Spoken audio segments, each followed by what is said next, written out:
I should get a notification when it's all up and running. Maybe, if it's very nice. Did you just put notifications off? There we go. I get it on my phone. Ah. I look at the chat on my phone so that I don't have other shit up on my screen. See, I use my brain. Sometimes, rarely. Cool. I mean, it's good to do once in a while. Well, yes. I mean, just to make sure it's still there. Yeah. You never know. Nice. Okay, cool. So we are up, and if I remember last time correctly, which I should do, you had went to the ritual chamber. You had found the ritual chamber where this ominous chanting was coming from in the basement. And you had to do something. They were chanting at you to make a sacrifice. You managed to catch a bat very ungracefully. Easily. Yeah, I mean, yeah, it was. Comfortably. Yeah, it was totes easy. You managed to catch this bat and sacrifice it. And as soon as you done that, the shades or whatever it was for the cultist disappeared. And so you started backtracking through the dungeon, the cave system, and find your way to a couple of creatures. You were also following like a pattering sound, kind of like something running away from you, but you never quite found anything to it. Didn't get any high enough rolls. You discovered a mimic that Door. a mimic door, which I can't. Who was the first to open it? Was it Aurora? Did you? Yeah, me. Yeah, you got nabbed by it. You managed to kill that, and then you came into this room here that you're currently in. There was gas for the Yeah, and as soon as Aurora opened the chest, yeah, Aurora, you're getting all the luck with encounters, aren't you? Because you triggered the trap as well. As soon as you remove something from the chest, two creatures burst out of the walls. After you killed them, you managed to discern that these were Elizabeth and Gustav Durst, the father of the two children. They had obviously been reanimated in some shape or form. And then you settle down for a short rest to try and recoup some of your energy. Now, Aurora, during that time that you settled down for your rest, some of the stuff you'd got, so you had picked up some stuff upstairs as well in the library, if I remember correctly. You picked up a couple of scrolls, which were spell scrolls. While you were chilling, you were able to discern a bit more about them and a few other bits and pieces that you had. Actually, I gave the scrolls to Eric. Ah, okay. Well, then, Eric, you well, in fact, you worked out a bit more because you're all about that magic. So I am all about that magic. You're all about that magic. Got the magic. All about it. And you. You got the magic, baby. Yes. So they were 3 spell scrolls: Bless, Protection from Poison, and Spiritual Weapon. So you can add them to your inventory. You've got them as Oh my god. spell scrolls. Bless, protection from poison, and Spiritual weapon, yeah. Gotcha. Aurora, the stuff that you had, that I'm looking at the wrong part of the book, 2 seconds. You found a spell book in the Yellow spell. Yep, so some other stuff. you found the yellow spell book. You can't make out much of the spell book. Probably Eric might be able to do a bit more with that. You found out that the set of tools looked like a lockpicking set of some shape or form. All right. The chain shirt is a chain shirt. The mess kit is a mess kit. The 4 potions that you found, you managed to discern that they are healing potions. Yes. Oh, Oh, nice. what? Yep. Oh! Yep. And But it's not given, like we're taking any damage. yeah, no. Oh, you don't need them then.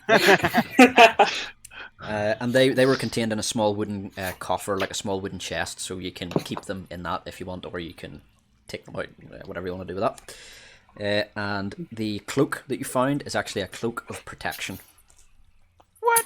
Yeah. Well, What does that do again? It Protects. It protects things. That's nice. How long? I could tell you. Do we now. have to inspect it further to notice what it does? Yes, you could inspect it a bit further, but let me see.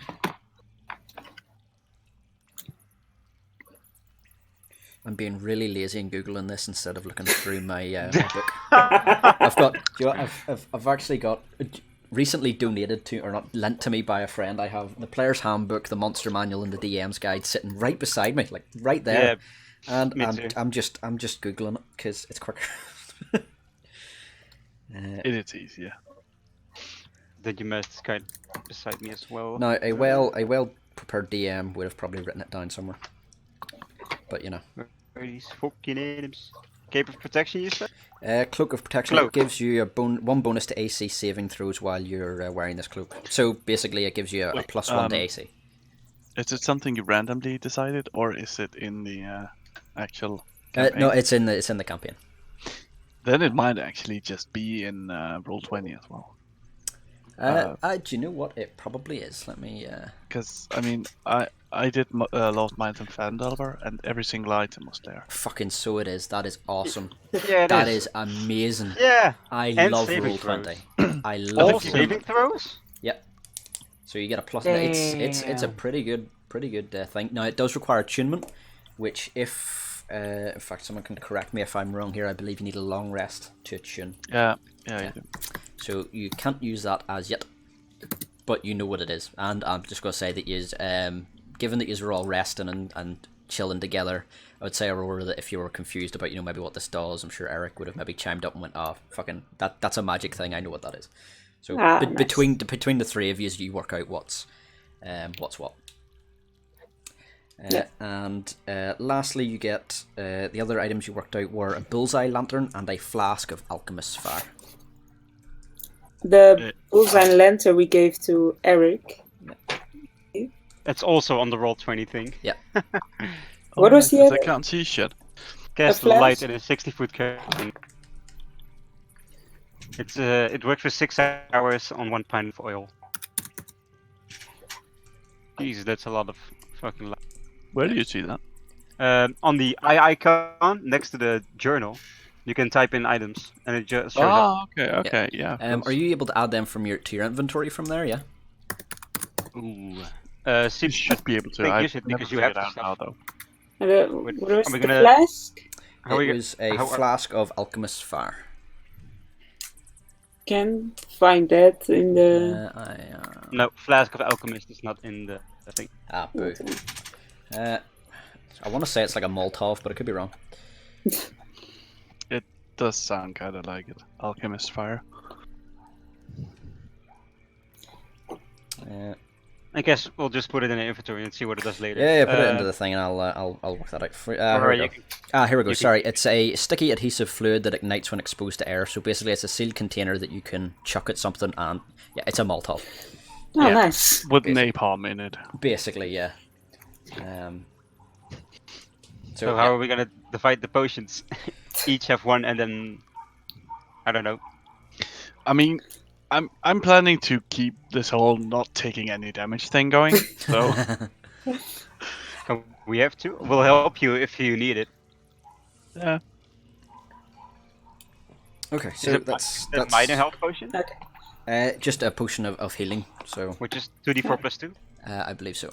Let's see, is that actually in push? I believe so. My dyslexia Probably- is coming in hard today. Yeah. I know. Big mood. There we go. Potions. Potion of healing. So yeah, it's just standard. So 2d4 plus 2. Yeah. Action to drink. Yes. I Sure. believe so. And I couldn't make anything out of the yellow spell book. Not on your own, but if you wanted to work with Eric, and if Eric was willing to, or if you want to give it to Eric if he was interested in it, then he'd probably be able to work out a bit more from it. Know what, Eric? You're so nice and courageous. I'll give you the yellow spell book. Thank you very much. I still have the spellbook from the library as well, by the way. But I guess it's a long rest for those. Those are scrolls. Those are scrolls, not spellbooks. Oh shit! I thought that was a book No, as no, well. the scrolls you can. I think you have to attune to as well. Don't you or have to prepare. copy them into your own spellbook? Oh yeah, that you have to. costs a lot Oh of yes, yes, equipment? yes. Let's see. Yeah. Yeah. Can you not just cast it on its own though, and it destroys the scroll as well if I you don't- don't want to copy it? I'm not sure. Probably. would Let me just think- see. Once the spell is I- cast, yeah, okay. So you can cast it by reading the scroll. So sorry, you don't need to attune to it. You can just fire them out, but they're single use. Yeah. Your weapon is really good now. So yeah, you can use them, and they'll be destroyed once they're done. The spell book. Any of the spells in the spell book you can copy across, and it's a bit easier, but it still takes time to do that. Yep. Eric, you can keep the spells. I can basically cast all of them already. Well, yeah. later. Yeah, you're Isir, you're the cleric, aren't you? Yep. Oh, you've got all that divine smite. That's Yeah, You I don't got- you don't need no spells. I got best protection and spiritual weapon set for the life domain Awesome. level. So that's a standard. Cool. Eric, I will send you the list of the spells because I'm not going to read them all out here, but I will send them to you just so that you can Awesome. sort them out if you want, and any that you want you can keep. Did you Yeah. add the cloak of protection to? Oh, no, not yet. Come on. Oh, In your picture, you're already wearing a cloak, so that fits. hey. Oh, Eric is as well. We'll see. He's a wizard though, different. Oh. No. I added it. Yes. But you still need to tune to it in the long rest, so you can't have the benefits. Yes, you don't get the +1 until you've attuned. Alright. Okay, cool. So that's all the loot dished out and identified within reason. Wait, there was also a coffer in the. Yeah, there were the chest. potions. Yeah, in that it. was what contained the those potions. are the potions. Yeah. Ah, okay, mine. Yeah. We're really gonna need those potions. There still was this one thing crawling around. I think that might be the baby son transformed into a monstrosity. Or what else you have? Oh dear. All right, we are missing the last baby.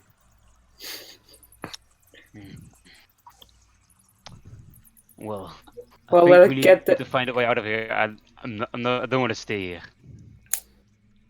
We did find one exit, but we went through the big door. I remember.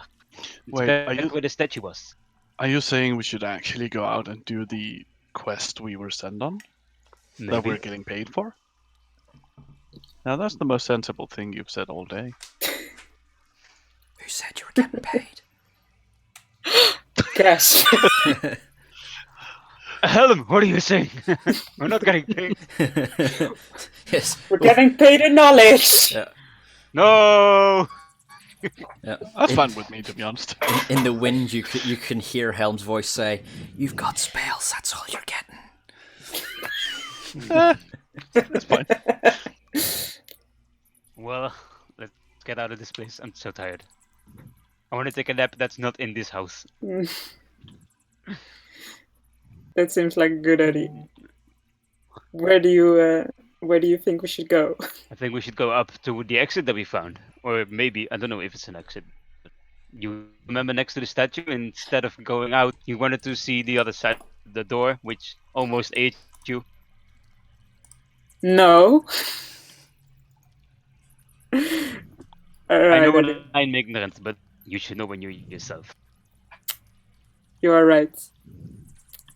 I made an error in my judgment. No. I gave Eric the cold eye. Do we still hear some crawling around because of previous session? At the minute, no. It seems eerily quiet. I can't tell if that's better. I spit on the door. Mimic door. You mean what's left of it, the gloop that's lying there, sort of, bubbling and yeah, smooshed in the bottom, yeah. And I stick my or I hiss at the statue. Let's get out of here. Yeah. Right, let's go up these stairs. We need to go right? I think so. Well, let's go. Okay, We'll so, head up the stairs. Yeah, so you go up the stairs, and as you go up there, you see that the ladder leads to what looks like a trap door, and it opens easily enough. Do you go up? Yes. Eric, you ready? Are you ready to let's go. die? Hush. Oh, Eric? shit, sorry. Yeah, Okay. I'm following, sorry. Getting possessed. I thought he was going to transfer us, so I didn't want to move too much. Oh no, don't worry. I'm actually For semi-prepared for that one. my shot. Wait, we're here? Whoa. So, you merge into as everyone moved. Okay. Yeah. Yeah. Okay. Yeah. So you merge With the into taxidermy. the trapper room, the trophy room with all of the taxidermy wolves and the animals mounted on the wall, and you come from a trap door that's in this corner, where Aurora is standing. You emerge from there, and I believe Aurora, you were the one that thoroughly searched this room. Whenever you first came in, and you look at where the trapdoor is, and it's plain that it's there. You know, it's a trapdoor. It was there, but yet whenever you search this room, you remember you combed through this place really thoroughly, and there was nothing there. How did you not notice this? Magic. This room, this trapdoor just appeared. I searched this room thoroughly, and there was no trapdoor yet. This house is evil. It has magic in it. So You're right, Eric. We should burn it to the ground. So I'm fine with that. yes, Eric, Aesir, or Ace, I'm falling back to Aesir again. Sorry. We'll make it Ace here now. It's No, fine. it's right. No, I will get it right. By God, if it's the last thing I do. Asari and Aurora, give me a perception check. Oh. Just those two or all of us? Sorry, all of you. Just saying, all of you would have probably been easier, but you know. Yeah, that's... Oh yeah. What I Oh, was you thinking. see everything. My eyes. I see So, everything. Asari and Aurora, you both notice out the window that the fog that was almost completely encircling the house has retreated rapidly, and you can see the road very, very clearly. And what looks like, off into the distance, and quite away in the distance, what looks like a town. And it's quite far away, and the fact that you can make out even just the silhouette of it just shows how much the fog has retreated. Well, at least the fog is mostly gone. I'm gonna take this fucker's sword and I don't care. You remember the sword on top of the painting? I'm gonna take it. And it's mine. Where are you taking the sword from? It's from in the main hall. There was a painting with a sword, I believe. That's fine. Was it a painting? Yes, there was a painting. Yes, there was. There was a painting and then the sword below it. Yeah. Okay. I'm first gonna inspect if the sword is not trapped. If you release it, then like Indiana Jones, a boulder drops on my face or something. From memory, I believe you checked it last time to have a good look at it. And from that, you know that there's nothing there. It's just a sword. I'll take it out of the handle. I don't know what's on, but Yeah, it's it and its sheath, so the sort of thing that scabbard. Scabbard, yeah. Yeah, it's both sort of sitting on the mantelpiece in a stand, so you can lift the whole lot very easily. I'm gonna. It's probably pretty dusty, so I'm gonna wipe the dust off and see if there's any engravings or leather in the scabbard or the sword. No, the scabbard itself has sort of Windmills. Yeah, windmills. If you've ever seen, do you know like the imprint in leather? That it's like the thing's been pressed into it. The image. It's like that down it, and it's sort of stylized windmills, and the likes on it, and veins and stuff. Or sorry, vines. With some of my skills, I'll scratch out the engravings. That's fine. Out of disrespect, fuck you. Yeah. You can sort of score out one, but if you're wanting to do the whole scabbard, you would need to take a bit of time. But yeah, you can roughly score through a few of them. Just make one scratch and be like, yeah, that's right. Yeah, you show that who's boss. Yes. So yeah, you take that and you can add a longsword to your inventory. Yep. I'll have to inspect it if there's anything different on it. Long sword, wind. And if you want to put in the description, it's just the hilt has the stylized windmill as well on the pommel and the scabbard with your lovely score marking through it. Yeah. Is anything changed else in this house that we notice, or no? Give me a perception. 17?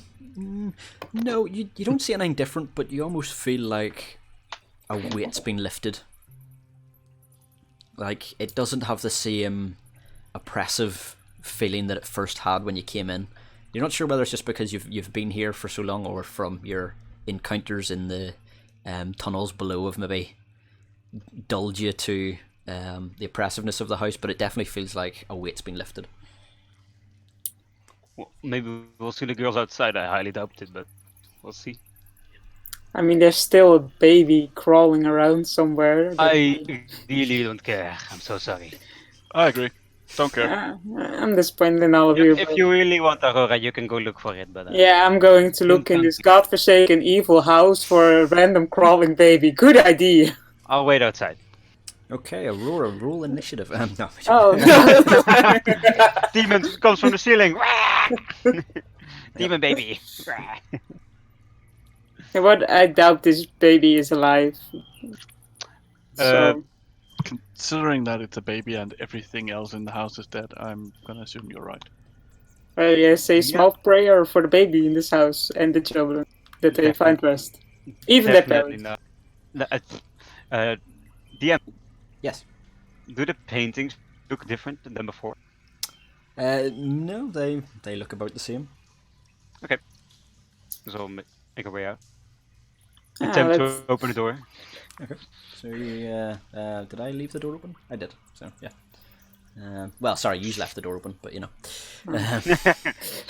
Born in church, you know. You went into this house and you just left all the doors open. Yes. Yeah. Well, born in church after all. Yeah.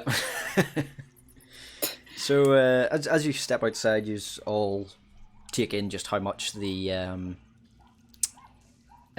fog has lifted. And just to the side of the house beside the road, so sort of over here-ish, just beside the road near to where you met the children, who are now not there, you see a sign. And the sign is just sort of like a wooden thing that's been scrawled on and roughly stuck into the dirt. And on it says, "Death House. Do not talk to the children." Oh. We really should have looked for a sign. This We really damn fog. Ah. I mean, I don't think anything bad happened from talking to the children, did it? No, my No. companion almost died like twice, but everything else was Twice. fine. Maybe I 4 think- times, maybe 5. I think that has more to do with the fact that we broke into a house, not the fact that we talked to ghost children. Well, they tried to possess us. Yes. And That was is we- true. Well, look at it on the bright side. We've Okay. got. I can't think of anything. Well, Eric got some new spells, and we got this great spell book, and you got a sword. So I'm grateful. As, I say small prayer. Well, I'm tired. Wait, I saw the town from the windows. What do I see of the town? Is it just the building silhouettes? it's still quite silhouetted. The fog hasn't completely cleared, but it has definitely retreated a lot. So it looks like I don't know if you imagine like a misty winter morning type fog. You know, it's just there. It's in the distance. You know, so the town is still quite a bit away. You would say possibly a mile or two off into the distance. So even without the fog, you're not sure how much you'd be able to make out. But Maybe an hour to yeah, walk. but as you're sitting there, you start to hear a clip clop. Like a horse. Yeah. Flip flop. Oh, Yep, and you hear it starting to get closer, and it's coming from the direction that you came from, and it starts to get a bit closer. Just look at it squinty-eyed, waiting for it to come closer. Yep. You see a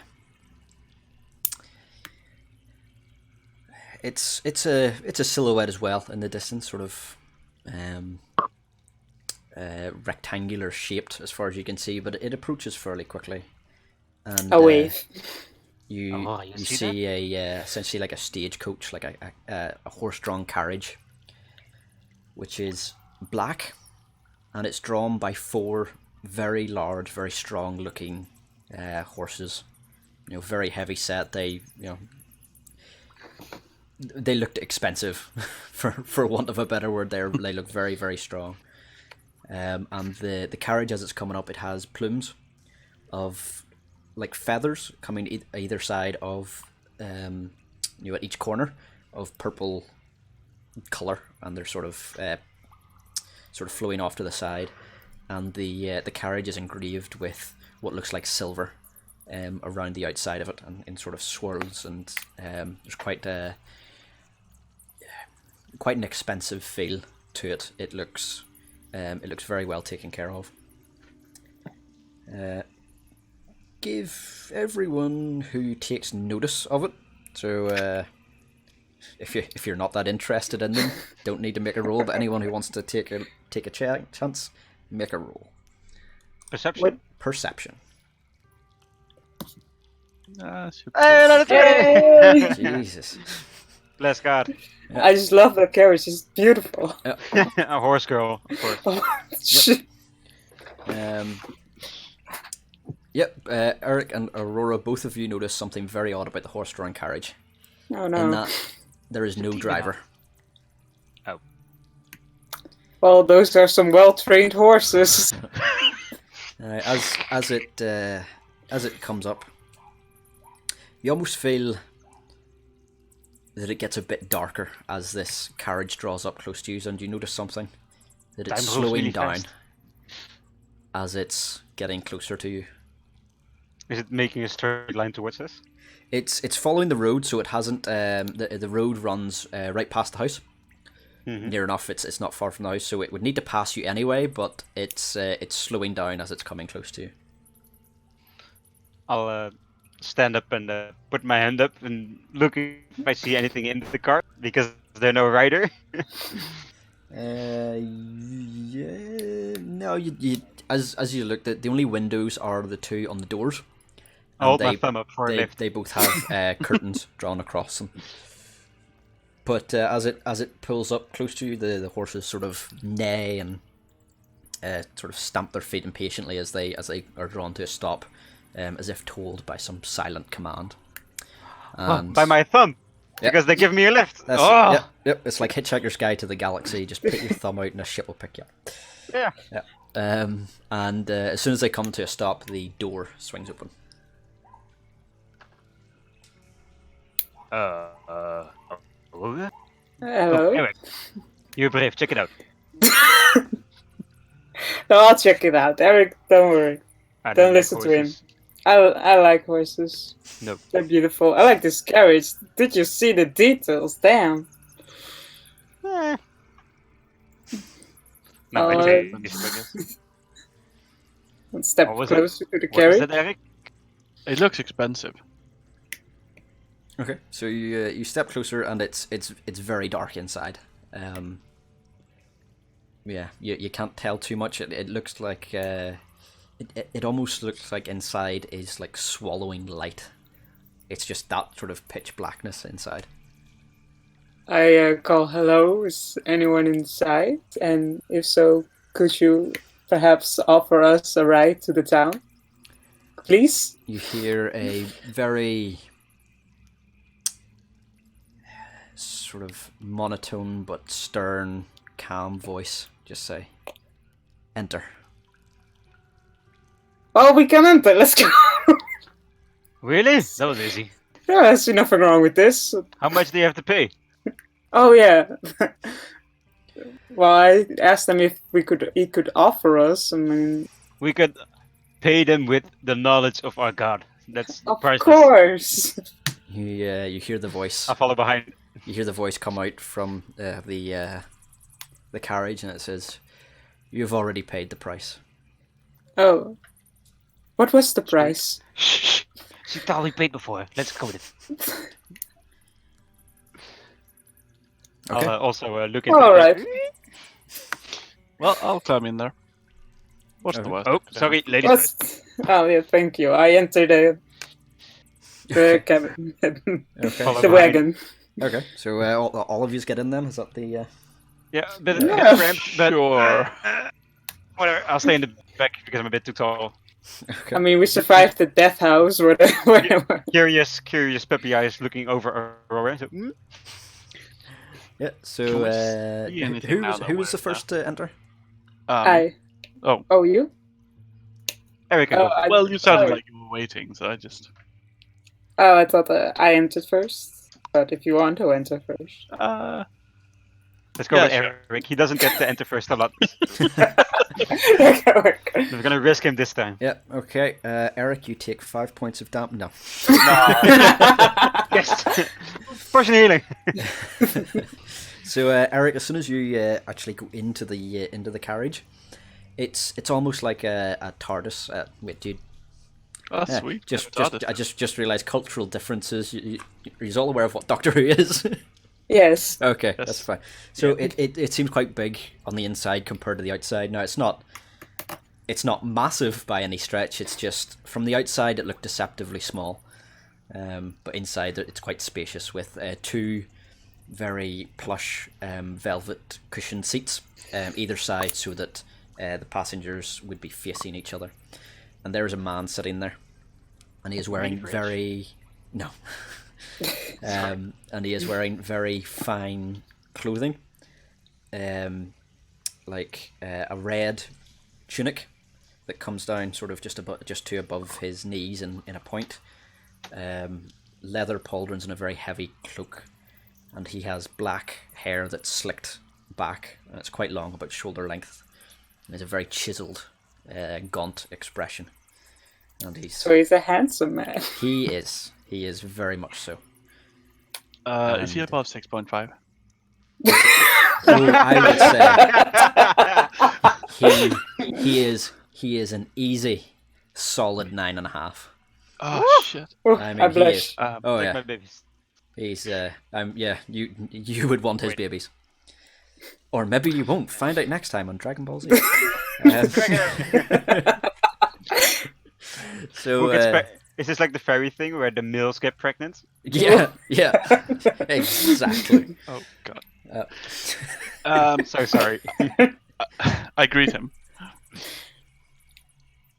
He nods and looks you up and down, and you can see he has very piercing black eyes, and they look very intelligent.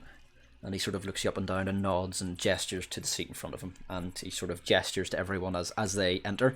You all see the same thing, and he sort of guides each of you to a seat, just with a gesture. I'll make a bow and compliment him on his lovely carriage. And I sit down. He smiles, and Aurora, did you say you were a solid 7 or 8? Solid no, 6.5. No! I mean, I'm a solid 8, but I'm a tiefling and they're not all alike, so it drops down to a 7. As Group average. 6. as Sarah and Aurora walk in or step in, you can see him regarding both of you with not a puzzled expression, but just almost admiring. He sort of looks each of you up and down, just like a look that both of you are somewhat familiar with, being a tiefling and a dragonborn. More so, Aurora, you being a tiefling, that sometimes people give you a bit of a double take.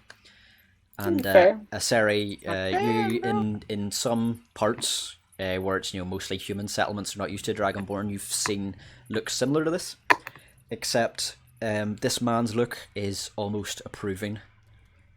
He's almost I like feel like that now. yeah, It's nice he's- to yeah.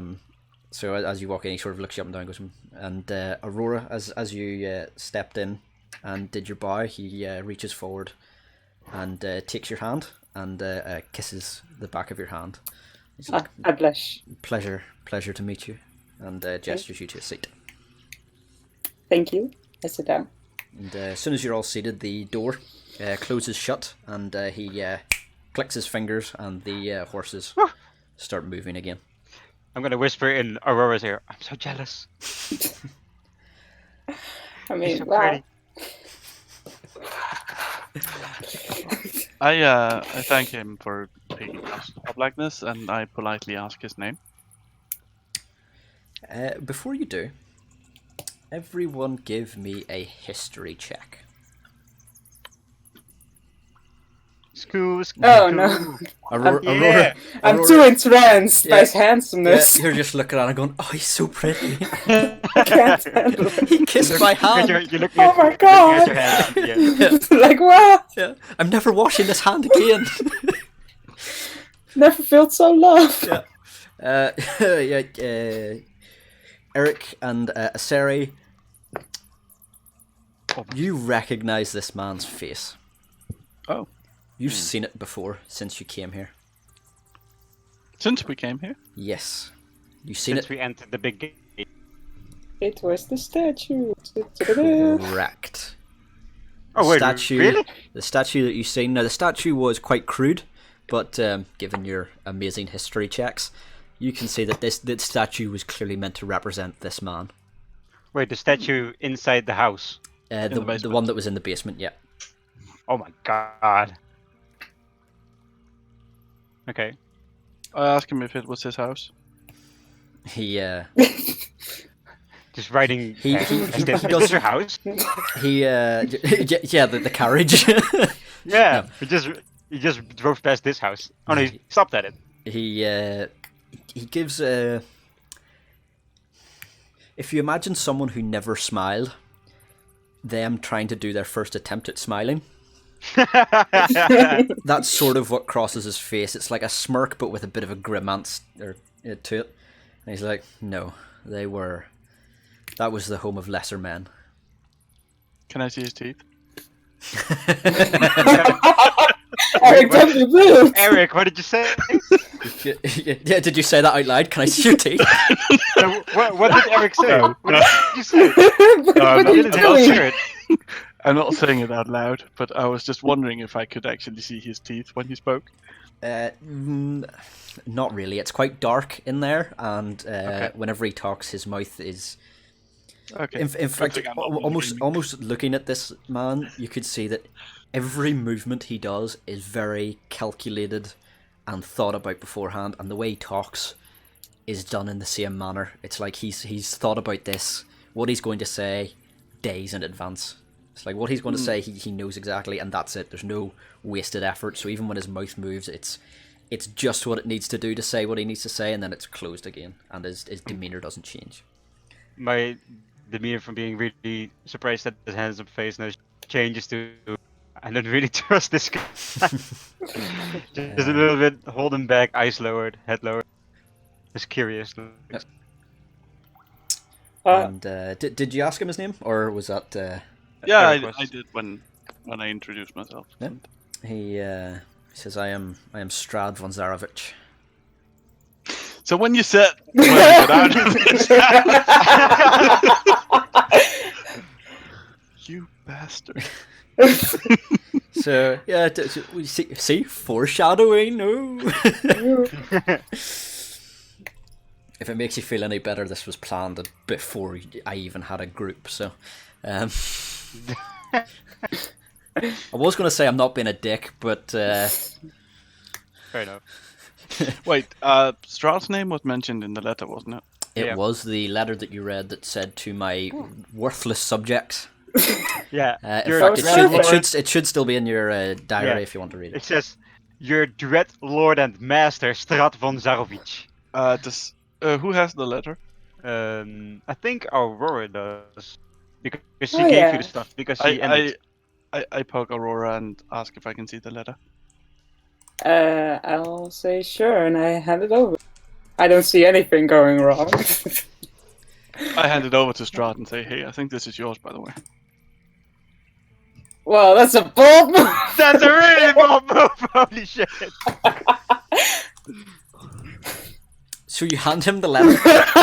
Yes. I'll snatch it, like no. So, sorry. So just to clarify, talk me through what happened. Did you try and give him the letter, and then Aurora snatches it out of your hand? Yes. It seems that happened. Yes.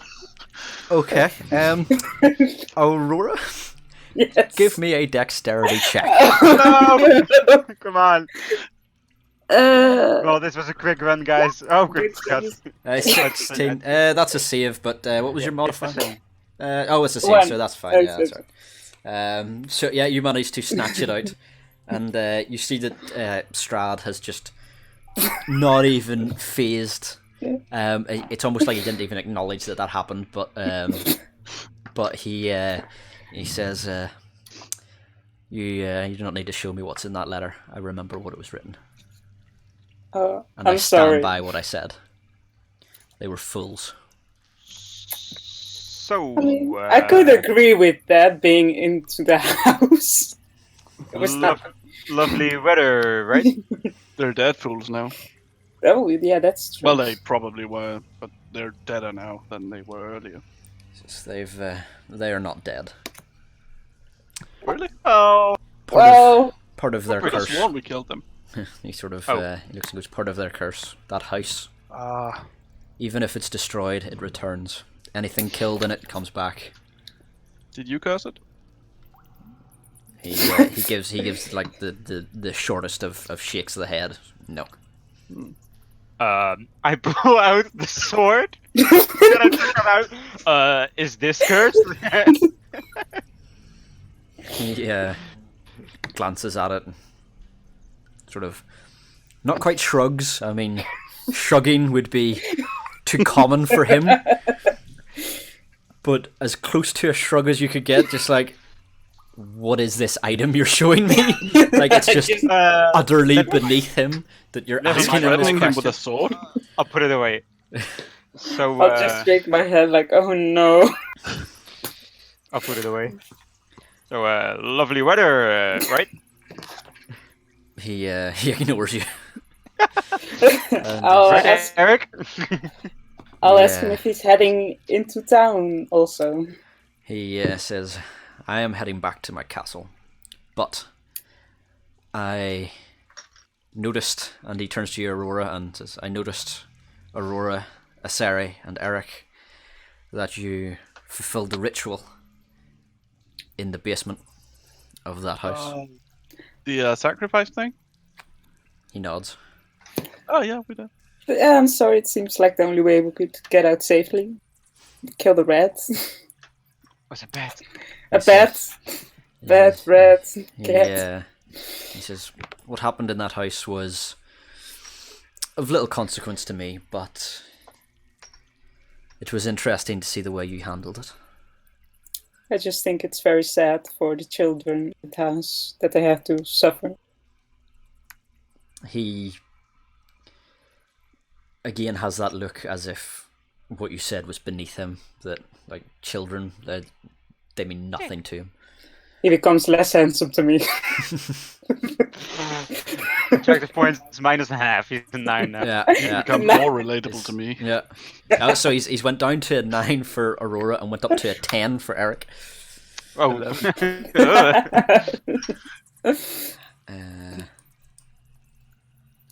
So let me see if that. There we go. Just to show you, that is what he looks like. Oh, he doesn't at all look like a vampire. Oh no. No. If you had to draw a vampire, it just would look nothing like that. Yeah, look at his receding hairline. Yeah. Come on. Receding hairline, mirror behind him with no reflection. Nah, Oh, that's what it is. he's I thought that was just another No, guy. I mean the glass is reflected. Yeah, no, Yeah. he's clearly a bard. Obviously not. Well, he just needs to go into the sun more, you know. Some people. Yeah, needs a bit of that vitamin D. Shiny D. So Right. as the carriage clatters on, he says, "I'm going to be leaving you in the town of Barovia. Going through there on my way. I will be keeping a close eye on your affairs.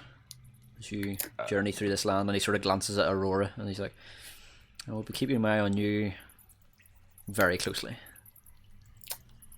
Not to be rude, but that sounds a bit concerning to me.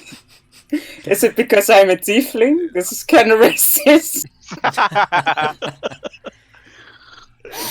I'm blushing and looking a bit down because I have a feeling from the earlier glance that he gave you as you entered, that almost approving glance, you almost think that the fact that you're a tiefling does not faze him at all. Oh, I'm shocked by that. Don't know how to react. And he sort of then glances to Eric. And he says, "Would you be... I would say that you think of yourself as a knowledgeable man." I do, yes. In some areas. "And what areas would they be?" And he sort of leans back and sort of regards you. In the field of none of your business.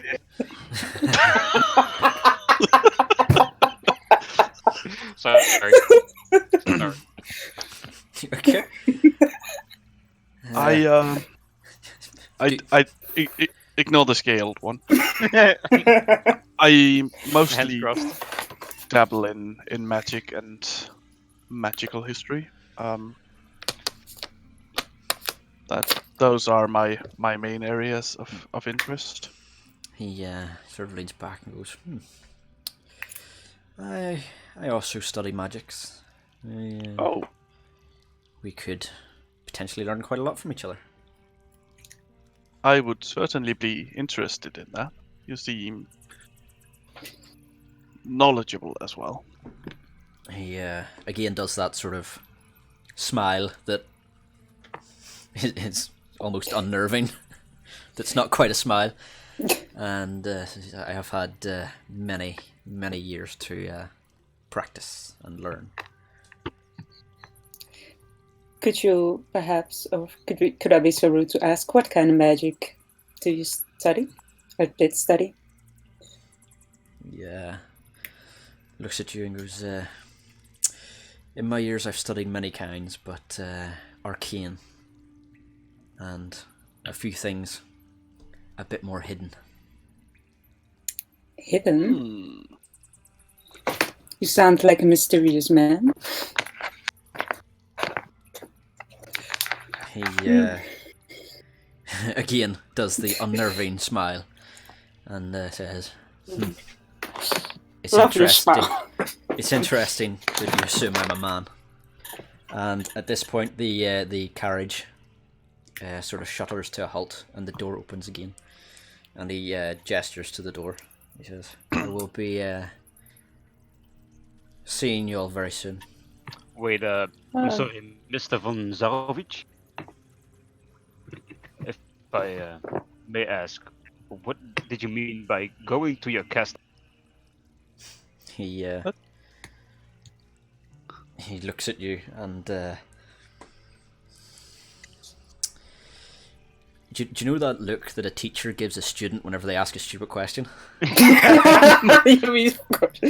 That sort of look sort of leans back and goes, "Which part confused you? The going to or the castle?" I'll see myself out. I'll make a bow and thank him for the ride. He gives a curtsy to Aurora as you leave. Sort of. How would I? When will we meet again to discuss magic? He waits till Aurora sort of is half out and says in a bit of a low voice, if you want to speak to me about such things.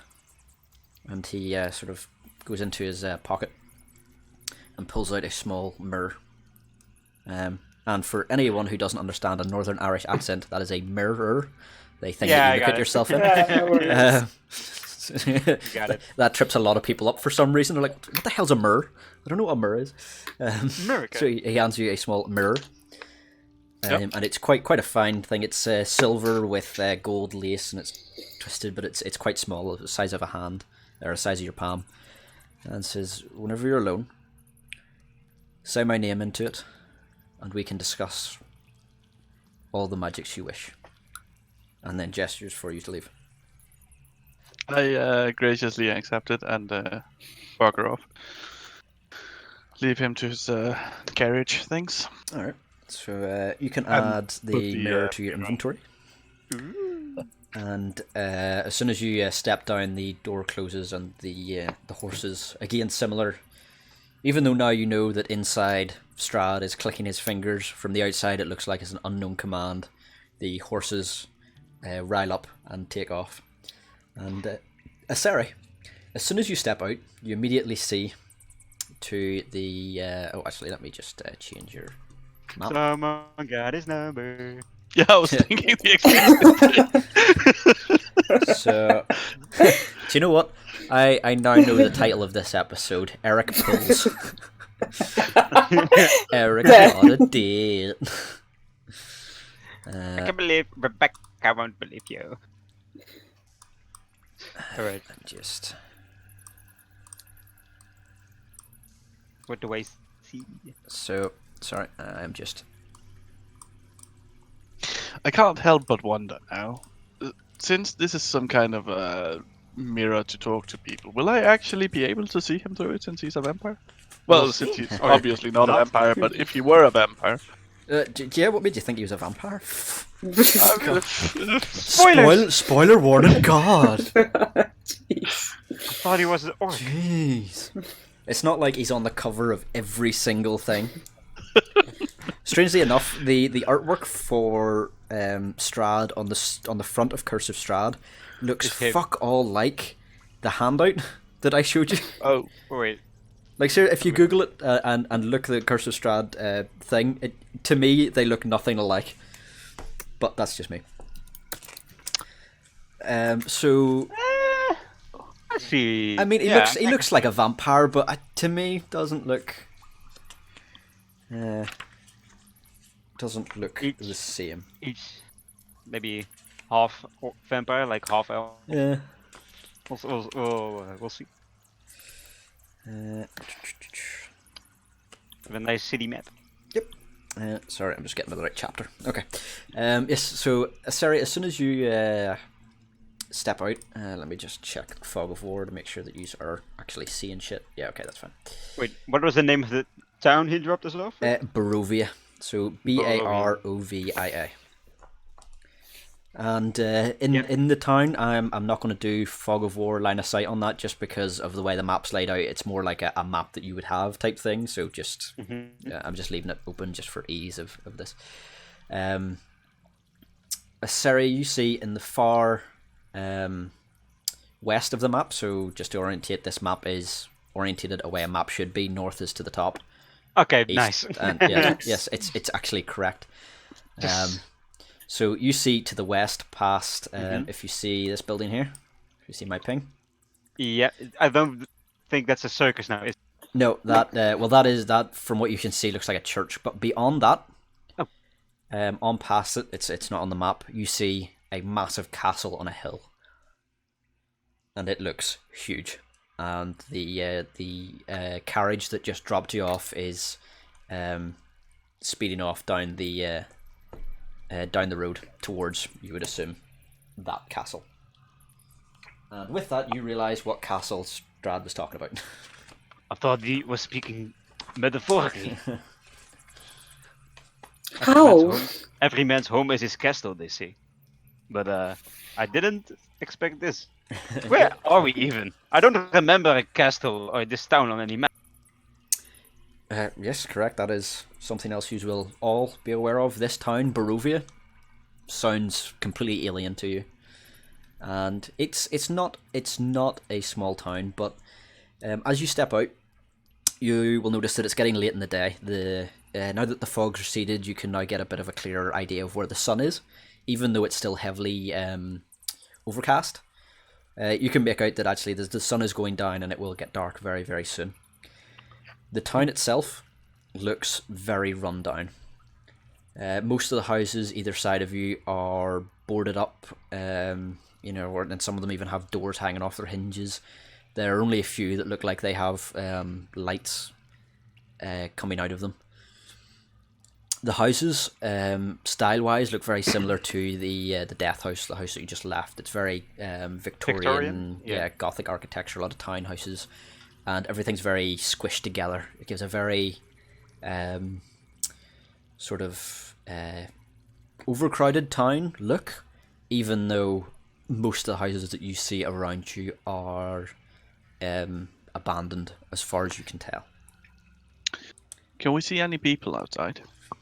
No, the streets look almost completely deserted. Has the sun gone down already? It's very close. It will get dark, as far as you can tell, probably within the next 20 minutes or so. And you're all, even though you had a short rest, that gave you a bit of energy. You know, it's been a long few days. You are pooped.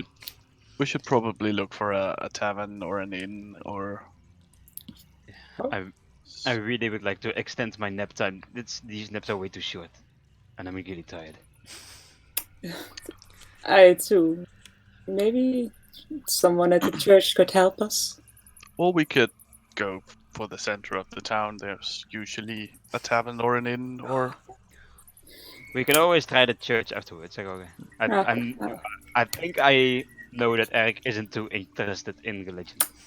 That's true. With my incredible wisdom, I've kind of noticed he doesn't want to. A little bit. Yeah, you could have figured that out with a critical failure. So it's fine. Sorry, let me just double check passive perceptions. 14. 13. 14, 13, and Aurora. 11.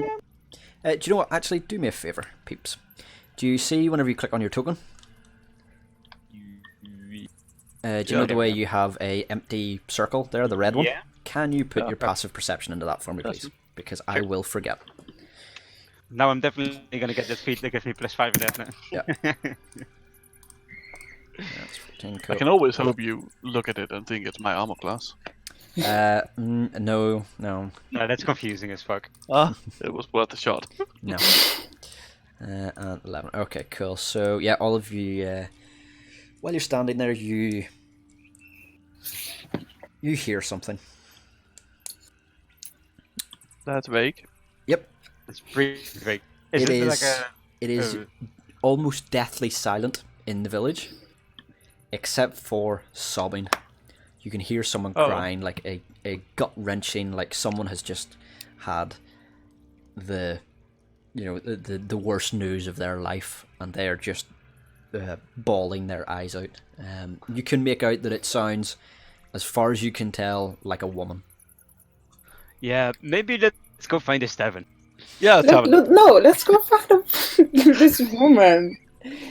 What are you? I don't know this land. Sarah? What's I'm wrong too tired. with you? I'm too tired. I'm so sorry. Your Helm would be disappointed in you. Help would want me to take a nap? No. Okay. Okay. Real quick though, I'm so tired. I know. We'll rest soon.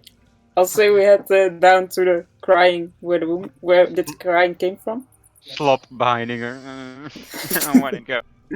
Okay. I give a very, very audible sigh and follow them. I just shake my head like, oh god. I am stuck with these idiots. I'm stuck with these idiots. They're so unhelpful. Jeez. Yeah, they care about people. I know what dicks. Hold on. These are both clerics and paladins of Helm, and they care about people. What? Who would have expected that? Well, one maybe on a better day, but Yeah. neither here or there. Yes. Well, except unless one of them wants a nap. Hey, your health is important too. Yeah. So the sobbing that you can tell sort of seems to be coming sort of from the center of the town. Also, the tokens on this, you can move them as normal. It's not like the world map. I don't have control over you here. It's all right. All right. Okay, so I have now taken control of your tokens off you. Ah, there goes my token privilege. So as you go down the street, you actually still see that all of the buildings either side are the same. As you go deeper into the town, originally when you came in, you thought maybe that the abandoned buildings were just maybe the outskirts of the town, like the slums. But as you go in, you see that this continues. That there's almost more abandoned houses than there are occupied ones, and even the occupied ones. While there's some warm light coming from a few of them, it always seems to be just maybe one room, that it looks like they're barely occupied. As you... oh, sorry, go ahead. Yeah, one question. The road leading on the west side of the map, is that where the castle leads to? This one here? Yeah. Not directly. So the castle is up sort of this way, past the church up on a hill. Oh, just So- way further ahead. Yeah, it's quite a bit away. So you would assume that the road would probably eventually wind around to it. Like that would be the way you would want to go if you wanted to get there, but it's by no means a direct route. Okay. It is the hill that it's on is near enough a sheer cliff face, sort of overlooking the town. Okay. So the whole town's sort of in its shadow, as it were. As you approach the what you could assume what passes for the center of the town, you see this building here, which is a bit better, Nick, than some of the other ones. It's not quite as battered as the abandoned houses, and there is a sign above it, it's sort of hanging from rusty chains that says Bildrath's Merchantile. And this building over here that you see, there seems to be light coming from it, and it's got a sign that says Blood on the Vine Tavern, but someone has scored out the N of the on and replaced it with F, so it reads Blood of the Vine. And you would assume that this obviously is an inn. However, there is very, very little noise coming from it. Whereas most taverns that you have been to, you can hear them before you see them. And this one, there's plenty of light and warmth coming from it, which is a lot more welcoming than most of the town and most things that you've encountered since coming to this land. But there's eerily still no noise apart from the crying that you hear, which now that you're at the crossroads, you can tell is coming down from this road here, past the Builder's Merchantile. Was it merchandise? Merchantile, so merchants essentially. Merchants. Okay. Do we see the crying woman? Or No, you can hear that it's coming from down here, but you can't see anyone as yet. Aurora, yes. I think the crying is coming from the tavern. Don't you agree? I just put my hand on my face and shake like, oh. I know you are tired, but how could you leave a crying person in need? Yeah. Okay, let's go. I'll head down to where the crying came from. Okay, so as soon as you get to about Mia, Yes. you can tell that it's coming from this house on the right. Sorry, well, it would be on your left, but it's on the right on the map. I knock on the door. Gently. There is no answer. Gently knock on the door. FBI, open up! There is no answer. And this house, as far as you can see, is boarded up, and if it wasn't for the crying, you would think that it was abandoned like the rest of them.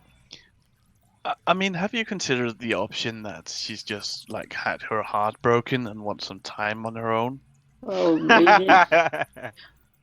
maybe indeed that awful time she maybe needs something or someone tell her it's gonna be alright. There are more creatures in the sea. Could Maybe. happen. Or maybe she's in trouble.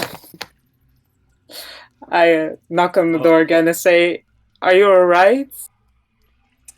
There is no reply apart from the continued sobbing and wailing. The door's boarded up, right? You can't open it. It is. Ah. So if you try it, it doesn't. It sort of like jangles, but it looks like it's been barred from the inside. Do you want to invade her privacy? No, but Can I look through the window, or are they all like really close? No. No, so the windows were boarded up as like most houses, but they're not. They're sort of boarded up in the way that someone would board up a house to show that it was, abandoned. It's not like it's boarded up to stop people getting in. So the window, one of them anyway, the glass is smashed and the board is sort of like haphazardly boarded diagonal across it, and there is like plenty of room between. If someone wanted to get in, they easily could. Wait, let me get some light in there. It's pretty dark. I'll cast I guess the light cantrip on my finger to see if there's any more light showing me what's inside the room. So you as far as I'm aware, the light cantrip, if you want, you can actually make it as just like a ball of light that you can throw about. Bolt? Yeah, you can also throw it. Yeah. With a deck save. Well, no, I just the way I see it is it's like an orb that you can have just follow you, or you can command it to move about, sort of like a floating orb. That's my interpretation of the light thing. So if you want to do it like that, where you can just make an orb in the area that you want, and you can have it follow you or whatever, sure. You can do that. Okay, I'll do that. That's just my interpretation of it. I mean, I'm sure there's probably a DM somewhere crying, going, "That's not how it works." Rogier spamming you. Yeah. So yeah, if you make the light and you can see inside, the crying is still sounds like it's coming from somewhere inside the house, but it's not immediately visible where you would. From looking inside, you can see that it's very dilapidated, and there's a very wobbly, not quite broken table, but it's far from new looking. An old broken chair, and just bits of debris scattered about the place. And there is stairs on the back, and what it looks like this used to be maybe multiple rooms downstairs. That they were separated by walls, but all that remains are sort of beams, and it looks like any wood or anything that was actually separating this into multiple rooms, like into a kitchen or whatever, has been long since destroyed. And you can see no sign of the wailing from the first floor or in that area. I try to call out one more time. Hello, my name is Aurora. Are you hurt or needing any of assistance or help? I am a paladin, and we have a cleric with us. Are you okay? And a wizard. And a wizard who does not like helping people. Yeah. From inside, you hear the sobbing sort of not quite stop, but it slows down a bit, and you hear a woman's voice, like very haggard, like she's been crying for a while, so her voice is quite hoarse, and she calls out, Gertrude? Have you seen Gertrude?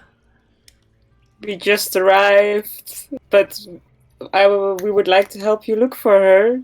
If you could come out, so we could help. You from upstairs, you hear sort of very tentative shuffling footsteps, and it takes a while for those footsteps to start to come down the stairs, and you see a woman wearing like they're basically rags, but they're like a very rough cloak and hood, but they're made out of sackcloth material. They're it's very clear this woman is not wealthy, and the hood hides most of her face, and she's clutching a sort of something. You can't really make out what it is yet. So she's clutching something to her chest, and she very cautiously sort of looks around. When she gets to the bottom of the stairs, sort of like almost like she's trying not to be seen as she's looking around to try and see who's talking to her. I'll do a small wave. Hello, it's me. She sort of recoils a bit, and she's still sobbing quite a bit. She's like, have you seen Gertrude? May I ask who Gertrude is? And what does she look like? She's my daughter. And she sniffs and sobs again, and sort of she's at the bottom of the stairs now, and she almost looks like she's going to walk towards you, and then thinks better of it, and she just sort of collapses onto the bottom step and starts sobbing again. Oh no. Ma'am, we would like to help you look for Gratuda, but you gotta get yourself up. Crying won't solve anything. She, Oh, who's the charismatic type now? wow, someone It's a motivational speech. Get up! someone put on the tough love glove. Yeah, she does not react. She just howls more. Oh god. Aurora, give me a perception check. Alright. Oh yeah, jeez. Wow. You notice that what she is clutching to your chest is a doll. Is it what?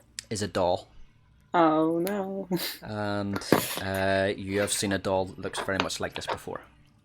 No. Yeah, I grab Sarah by the shoulder and look at her very intensely. From the angle we're standing at, does it appear that the doll has stab marks?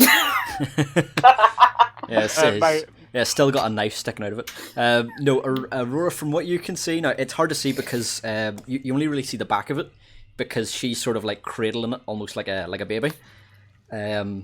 So you can only really see the back of it. You can't really get a good look at where it would have had a stab wound if it is what you think it is. My knees are shaking right now. In game. No, they need to shake in real life. That's my aim. Well, like a bit. Good. I'm tapping my. How old is Gertrude and where have you last seen her? Perhaps. Could help us. She's 13.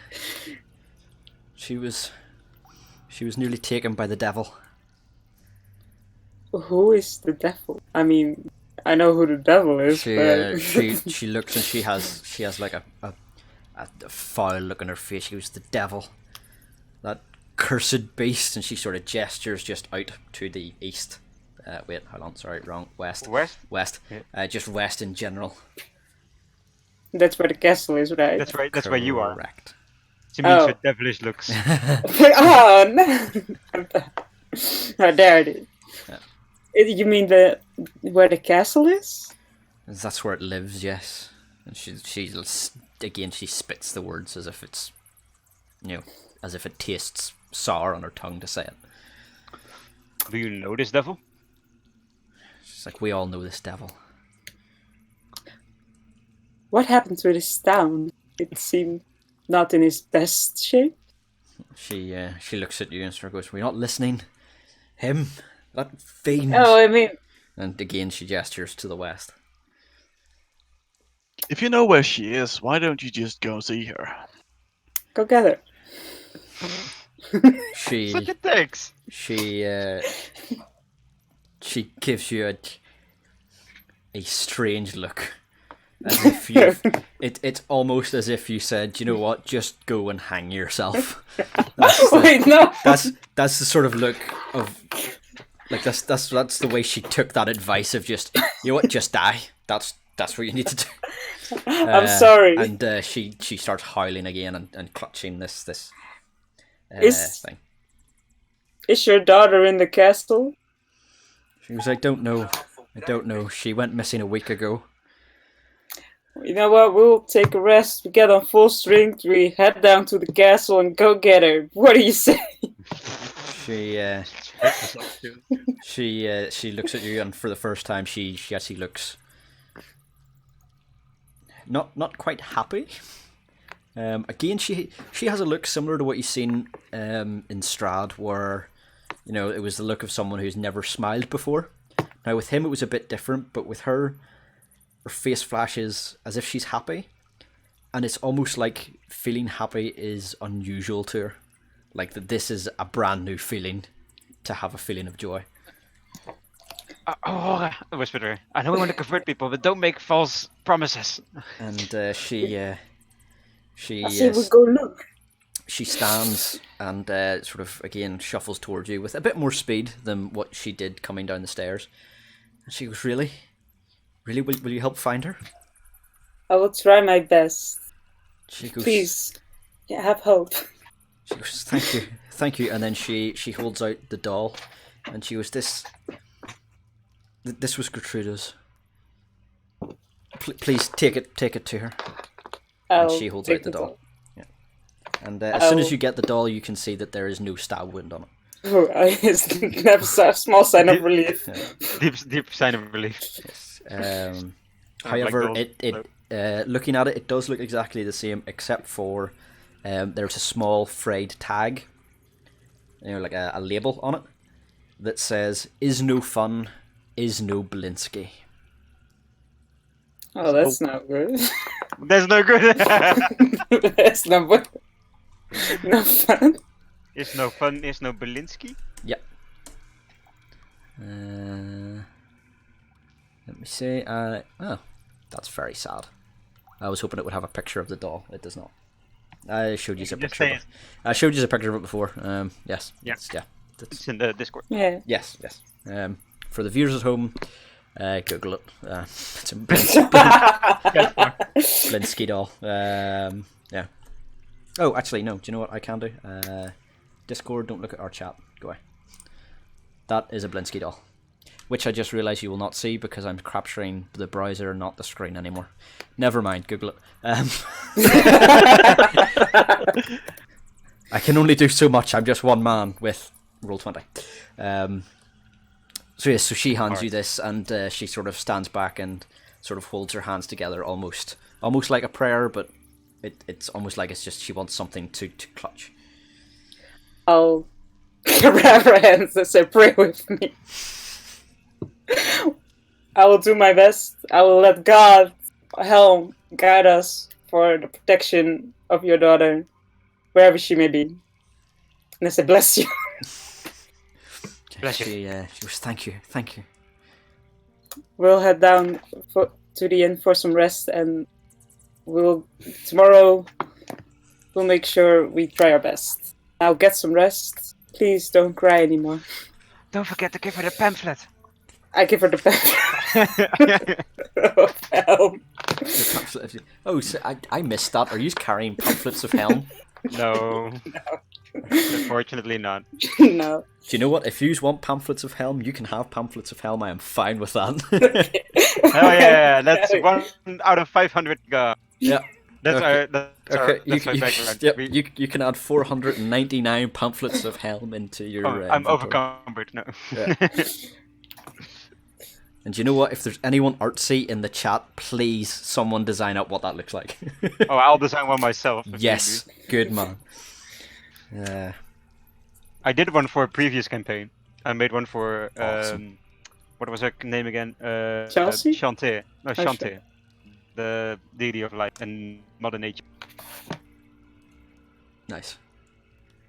We'll see. Well, Okay. let's so, head to the inn and get some rest. Yep. So now that you've Hell yeah! now that you've Hell yeah. finished there, it's now very dark. It's now gotten quite dark. And I just used the light cantrip to give ourselves some light. that's fine. Are there no lanterns or anything like that? around the street? There are not. Hmm. Let me just check something. 2 ticks.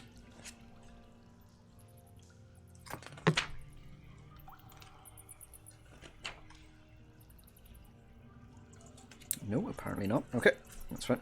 So I just had to make a quick roll there. Don't worry about it. Sure. So you head to the tavern? Yep. Gladly. Yes. Okay. Hurry up, Eric. It's getting dark. I don't like darkness. Yeah, I'm full. I'm fine with darkness. But you can see in the dark, it's not fair. So yeah, we head to the inn now. Okay, It was the blue building. one. it's this one You're here. right. This one here. Oh, Big one. the bee. I am just The checking. tavern was called Blood of the Vine Tavern, right? Yes. So Is it? Sorry, go ahead. Sorry, is it vine or like veins? Vine, Vine. Fine. Okay. So yeah. Okay. Yeah. Then I got it. Yeah. Well, who shall enter first? Sorry, 2 seconds. I'm just checking. I'll enter to first. I see really want to go inside. if there is another map, and there is not. Okay, cool. So it's all done here. Sorry. Generic Tavern 101. Yeah. So as you enter, you see it's a fairly large building. It's quite warm and cozy inside. A lot more welcoming than the outside. There's a nice, generous fire in the hearth, and it's not that busy. There are only a few sort of huddled people, but you see a few people who look somewhat different than the others. So you see the barkeep is standing behind the bar, and he's sort of just idly, absentmindedly cleaning glasses, and he's almost robotic in the way he's doing it. He's just cleaning one, sets it down, grabs another. A few other people huddled in the bar are, sort of dressed in plain, sort of ragged clothes, very similar to the woman that you just met. They're just more rags than clothes, and they're doing the same. They're just drinking in sort of almost like an automated fashion. They're just taking a drink, setting down, sitting, taking a drink, and it's relatively quiet. The only noise is coming from 3 women that you see who are dressed quite brightly coloured. Let me just. You can go in there. And they're sitting at a table together, and they are in very, very bright clothes. And they're also quite tanned. They don't look like the rest of the pale people about here who look like they haven't seen the sun in a very long time. These people look like they're used to outdoors, or these 3 women, and they're talking not loudly, but compared to the silence in the bar, it carries.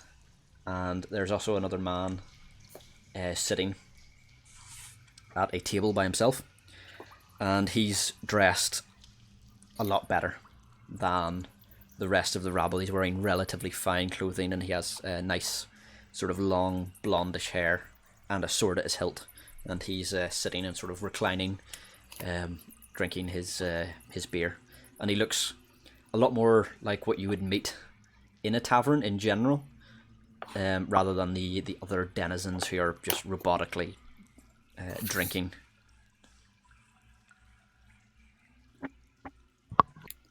All right. Yeah. You want to go, Eric? Right. So there was a barkeep, yeah. Yep. And he's just standing, and as you walk in, it's you ever seen a western, where someone walks in and the music just stops? Yeah. Yeah. Imagine that, but the music was already stopped. That's sort of what happens when you walk in. It's just like, everything had stopped anyway, but it stops more so that you walk in. So people are looking at us. The man that's sitting at that's quite nicely dressed. He sort of looks over and regards you curiously and sort of keeps looking. The 3 women barely stop talking. They're chatting, and then they stop, glance at you, and then sort of just return to chatting amongst each other. And the barkeep does not even acknowledge anything. He's just cleaning a glass. Well, I approach the barkeep and ask if he has any spare rooms. He looks at it and goes, "Yeah." And his voice is just really deadpan, droned, much like mine. He speaks in one tone of voice and doesn't. Yeah, he's just very deadpan. How much for a room? He looks at you, goes, 5 copper.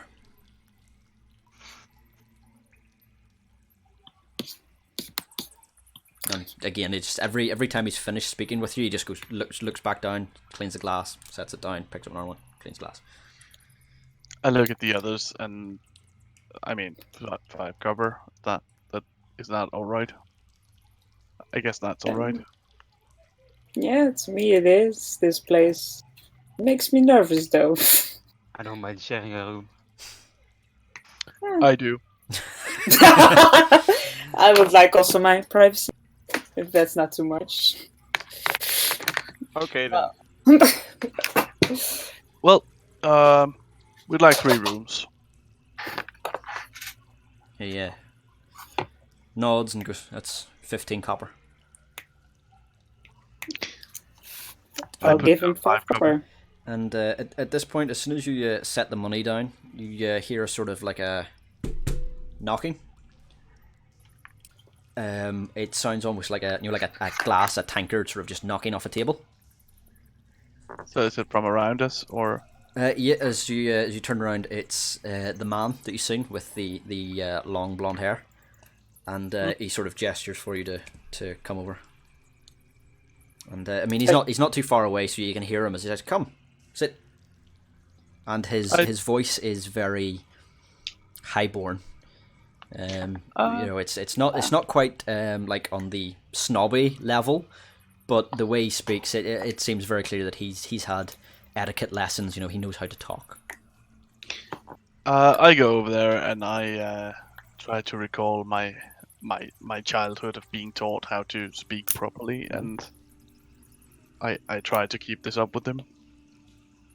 And I greet him, introduce myself, and ask his name.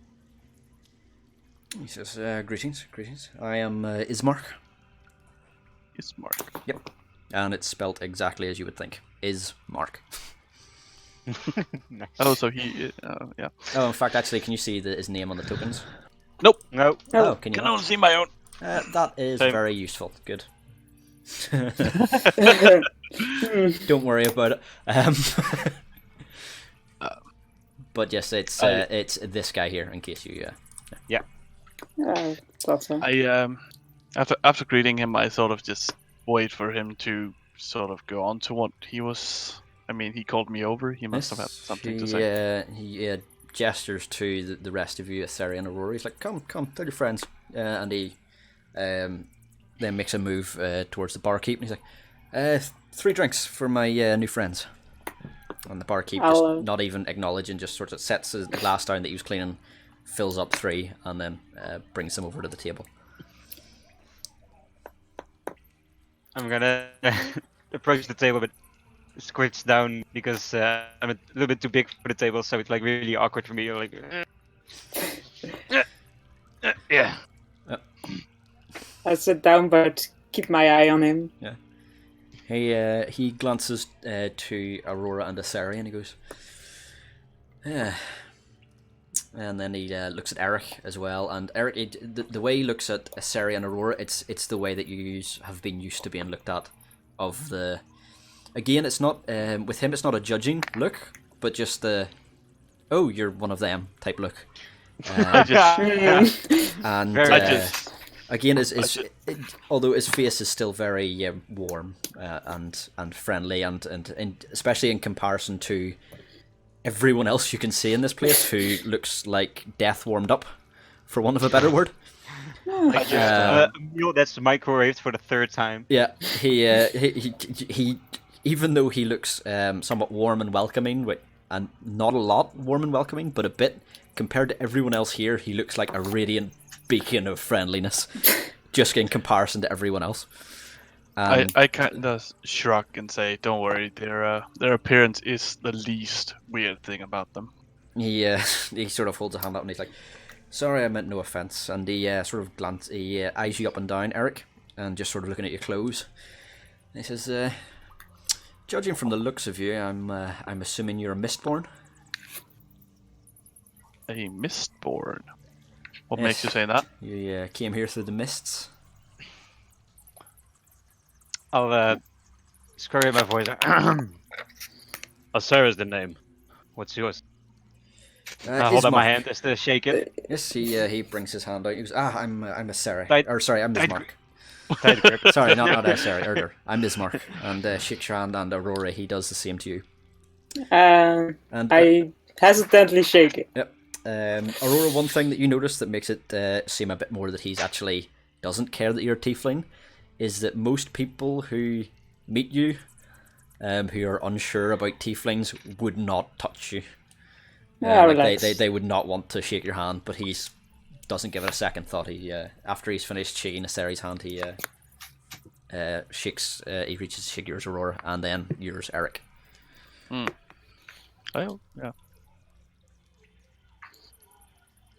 So what were you saying about Mistborn? Yes, we've had a few of them. What happened to them? He says various things. I'm not sure about all of them, but some die, some go mad. This is not a welcoming place. We noticed. What do you mean by Mistborn? The definition. Yes, I believe it's a byproduct of our, and he gestured again to the west in the same way that your woman did, our lovely benefactor. Oh, you mean Strahd? Von... He says, so you know him? Or have heard of him? Met him. Yeah. And he's sort of taken aback a bit by this, and he goes, that was quick. He always takes an interest in the Mistborn. Yeah, usually not that quickly. You must have piqued his interest somehow. What is the general opinion of him around here? I ask him in a low voice. He is the devil. Oh. And since he lives in this castle, is this his land or something? Is he the lord here? He nods. He goes, unfortunately, yes, he controls all of the land of Barovia, but here in the village of the same name, so see the village is called Barovia, as is the land. Mm-hmm. Here in the village, we feel it the most, living in its shadow. Most people are worn down, destitute. Others leave. Most are killed off by his creatures. Creatures? He says all manner of foul things, wolves and bats. Aren't those just nature? He says there is nothing natural about these things. So you're saying he has magic to control the beasts? I would almost say that he is the beast. Interesting. That's a nice one. I like that. Yeah. Well, why is this town so deserted? Sort of looks and goes, as I said, we're living in the shadow of the castle. This town feels it the most.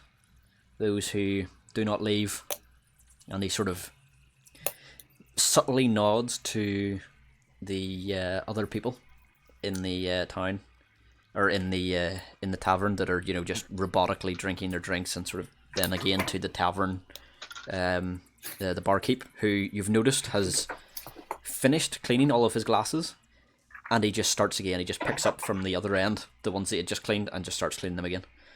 And he says the ones that are here are devoid of life, nearly. I see. But could you not talk to him about what he's doing, or even rise up? He says,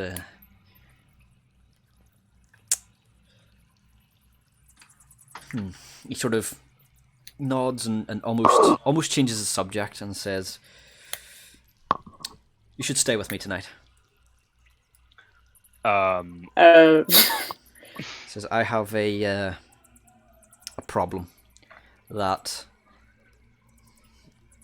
Mistborn like yourself, usually those that come through are quite well equipped and quite strong. My sister is in danger, and I could use with your help. What is wrong with your sister? The devil is quite taken with her. So, is she also in the castle? Not yet.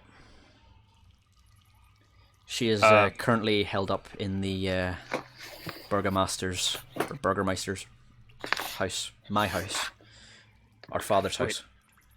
Are you the son of the Burgermeister? He knows. I mean, That makes sense for the change in clothing from the rest of these people. could I'm you not sure. could your sister not deny Sir Strahd?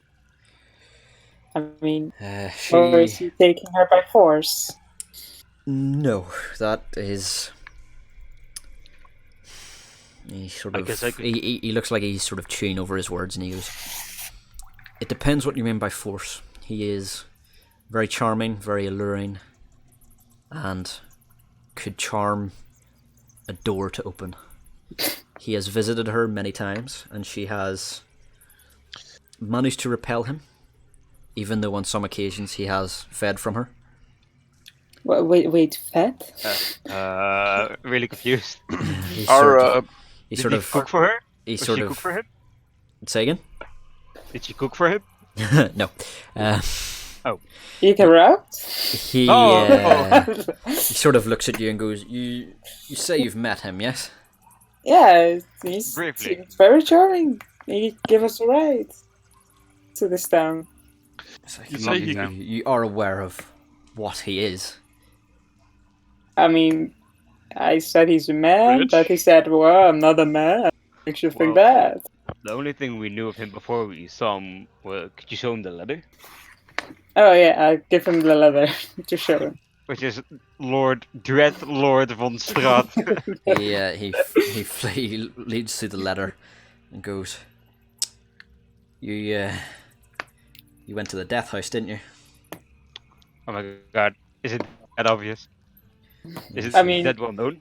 He says it's known to stay away from that area, and it's the only place where you could have found this letter. It's not a good place. But We noticed. if We you noticed. if you made it out of there alive, you must at least have your wits about you. You say he can charm a door to open, but our tiefling can charm a door to attack. He Becoming very mad. he sort of looks at Aurora and smirks and goes, "That's a interesting talent. You'll have to show me that sometime." Oh, I'll rather You really not. don't. You really don't. Yeah. He waggles his eyebrows, if you know what I mean. No. He doesn't. Do you have rooms? Yeah, we kind of have our own rooms, and I don't think we're safe at the house of the mayor. The Burgermeister. Say again, sir. Yeah, we already have rooms here. Do we really need to go with you I mean- now? Can we So make it the tomorrow? I'm really tired. whenever he called you over, you hadn't actually passed over the money to the tavern keeper yet. That was sort of whenever he seen you Alright. doing that was whenever he sort of called you over. So you okay. could probably assume that actually that was sort of his plan, that he needs help and he was maybe going to use, you can stay with me as like a bargaining chip, as it were. What are you going to pay us to look into this for you? Yeah, I'm kind of in the need for money. Our previous job didn't pan out. Says, I'm afraid that money isn't something we have in abundance, but I could certainly see if I could gather some form of payment up. Although, Andy, Sari and Aurora, do you have any markings of helm on you? Yeah, on my shield and on my my shield I have the symbol imprinted on it. Same for me. And I Which is on wear my a back. necklace and amulets Same. that symbolize. Yep. And the pamphlets sticking out of all of your And the pockets. pamphlet Yes. out of my Yes. pockets. Hand them down one. He looks at both of you and goes, although I would have thought of people of the cloth that you might be keen to save a woman's soul. I sure am, and I look over at Sarah and squint my eyes very as I had my word like help. What are you doing? Wait, I didn't ask for money. It was Eric. No, you did too. he offers us a night to stay. Well, it's very kind of you to offer us a night to stay. The church needs to feed themselves too. But we're fine for it. But I don't. Our companion here, who is the more human-looking fellow, isn't with us really. I mean, He needs to eat. Is Mark looks at you and goes, looks at Eric and goes, I'm sure something could be arranged for your friend. Well, that's fine. Are we supposed to stay at your house to keep her safe, or? Yeah. He looks at you and sort of goes, I need to get her out of this town. I need to get her to a town called Valkyrie. Sorry, what is the name of the town again? I am probably butchering the pronunciation, but I call it Valkyrie. Vallaki. Sure enough. right? Or Valaki, or Valaki. I'll go for Valaki, actually. Again, I'm sure there's DMs everywhere going, that's not how you pronounce it. But, yep, basically. So, Valkyrie, he says, I need to get her there. I need to get her out of the reach of Strahd. But when are you planning to do this? He says, as soon as possible, but if you need rest, we could probably leave it another night and leave early in the morning. Or sorry, actually, I just derped. It's nighttime now. Yeah. Let me retcon that 2 seconds. Yep. Do was it rewind music? Rewind. Yeah. Just ideally, I would like to get her out as soon as possible, but it would be too dangerous to move her in the nighttime. So there's no actual necessary reason for us to stay at the Burgermeister house. Well, I guess Well- if she gets taken tonight, at least we're with her. We can try to protect her. Yes, and we can have more information. And probably a bit better bedroom, looking from where we are. Yeah. I mean, you could stay here, Eric. I mean, if you Yeah. want to stay in this cold tavern, it would be my guess. And as you're talking amongst each other, as Mark says, and of course we have ample food and drink at the house. You make sure you're fed before you can retire for the night. I'll say we go with him. I don't know about you guys. Can I notice that he's hiding something? You can do a perception check. Is it perception or insight? I will let you do either. Okay. 15. He seems very earnest. All right. Oh, sure. I'll go with you, Aurora. Whatever you say. I guess I will follow and help keep you out of trouble and all that. It's very kind of you, Eric. I know. Bless your heart. And your soul. And just spirit. In the top right corner of your screens, you see a wee a text box comes across that just says Ismark joined the party. No. Oh yeah. What? Yep. Okay, so he doesn't seem in a massive hurry to leave. He sips and finishes his drink and sort of gestures to do the same. And Is it alcohol? it is. I don't drink it. I drink it. It's fine. Yep. There's Give me yours. I'll give it mine. Eric, do you? I sort of slowly drink it. Yeah. Eric, you are of noble background. Would you be used to very fine wines and ales? No. No? Okay, that's fine. because this is piss. Just saying. Yeah. If it's all you've drank, it's fine. It's like, yeah, it's not bad. Yeah, it's good. But Thank you for the drink. Pretty good. Yeah, but for anyone of a more refined palate, yeah. So you, once you finish your drinks, he stands, and you notice as you go to leave that the three colourful women. I'm not actually going with them right now. I just sort of tell them to wait. I'll to just go where they need to go. I'll join them shortly. Okay. Eric, we will not leave a comrade behind. Wait for you if you need to do any business. Yeah, we can wait. No, it's okay. I'll just stay and drink another beer. You didn't drink this one yet. I'm still drinking it. What do you think of it? I like it. It's. Piss. I just sort of leave it hanging there. Yeah, it's Liquid. Yeah. Okay. I don't really have the palate. Okay, so do you leave? Do you leave Eric there, or do you hang about, or?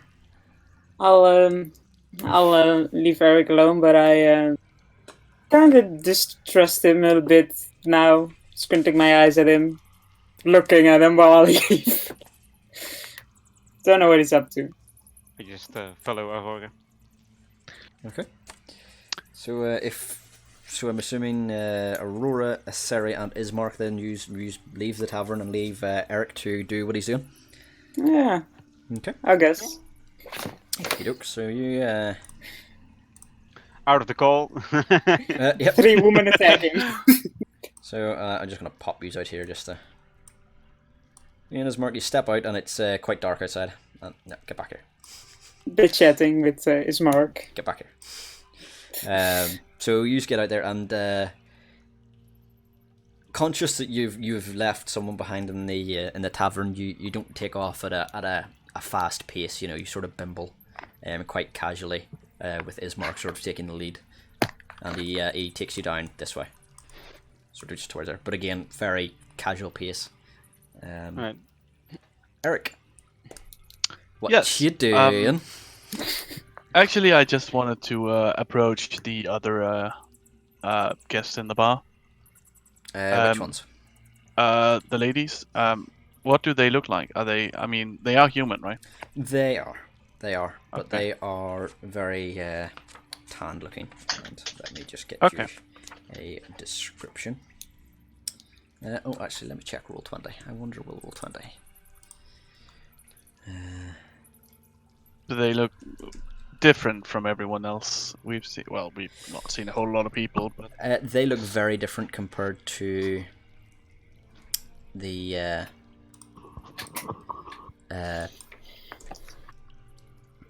people you've seen. Because most people you've seen, apart from Ismark, have all been dressed in rather drab, sort of, ragged clothing. Whereas, no, there's nothing in Roll20. Boo. Whereas they are dressed in quite bright clothing, and it looks not very expensive, but it would have cost them quite a lot, and it's sort of brown, as like a base, and then there's sort of like dashes of color through their clothing. It's quite flowing, and not to put too fine a point on it, if you had to guess what they look like a gypsy type. oh, okay. So that sort of style, Okay, so I just wanted to know if they looked like they were from around here. They could not look more out of place if they tried. However, they look very comfortable. Like they've, Okay. they look like they've been here for a while, but they look so out of place in comparison to the rest of the town. Okay. In that case, I approach them and politely apologize for disturbing them. One of them turns to you and goes, "Oh, not at all, not at all. Please," and gestures for you to sit. I sit down and I remark that I can't help but notice that they don't exactly seem to be part of the common people who live here. Anyone heard the song "Common People"? No. No. Just I don't know. Don't look it up. It just came into my head as soon as you said that. So as soon as you say this, they sort of smirk, and all of them are, they are all solid 8s. Right. They are, yeah. They are not unattractive, and they give a sort of almost in sync, sort of like mischievous smirks whenever you say this, and go, "Yes, well, we like to add a bit of color." And you certainly do a good job of that. And one of them sort of leans forward and puts her elbows on the table, and like cradles her head in her hands. So like that leaning forward, sort of cupping her face. Yeah. And she's like, "So what are you doing here?" This is not at all going in the direction I planned. We are here due to very strange coincidences. But we're here now, and we're here trying to sort of figure out what is going on here. It seems every person here is convinced that von Zarovich is the devil himself. Is that a notion you share? They again all sort of smirk and exchange glances, and well, he is certainly an interesting person, shall we say? That is definitely the impression I got from him as well. But it seems he has done something to wrong everyone here. But he seemed polite and helpful when I talked to him. So I'm not sure. One of them, her eyes sort of twinkle as you're saying this. You're like, yes, but wouldn't a wolf seem evil to the sheep on which it feeds? Does it mean the wolf is evil? It does not. And all of them sort of exchange glances between each other, like, they like you.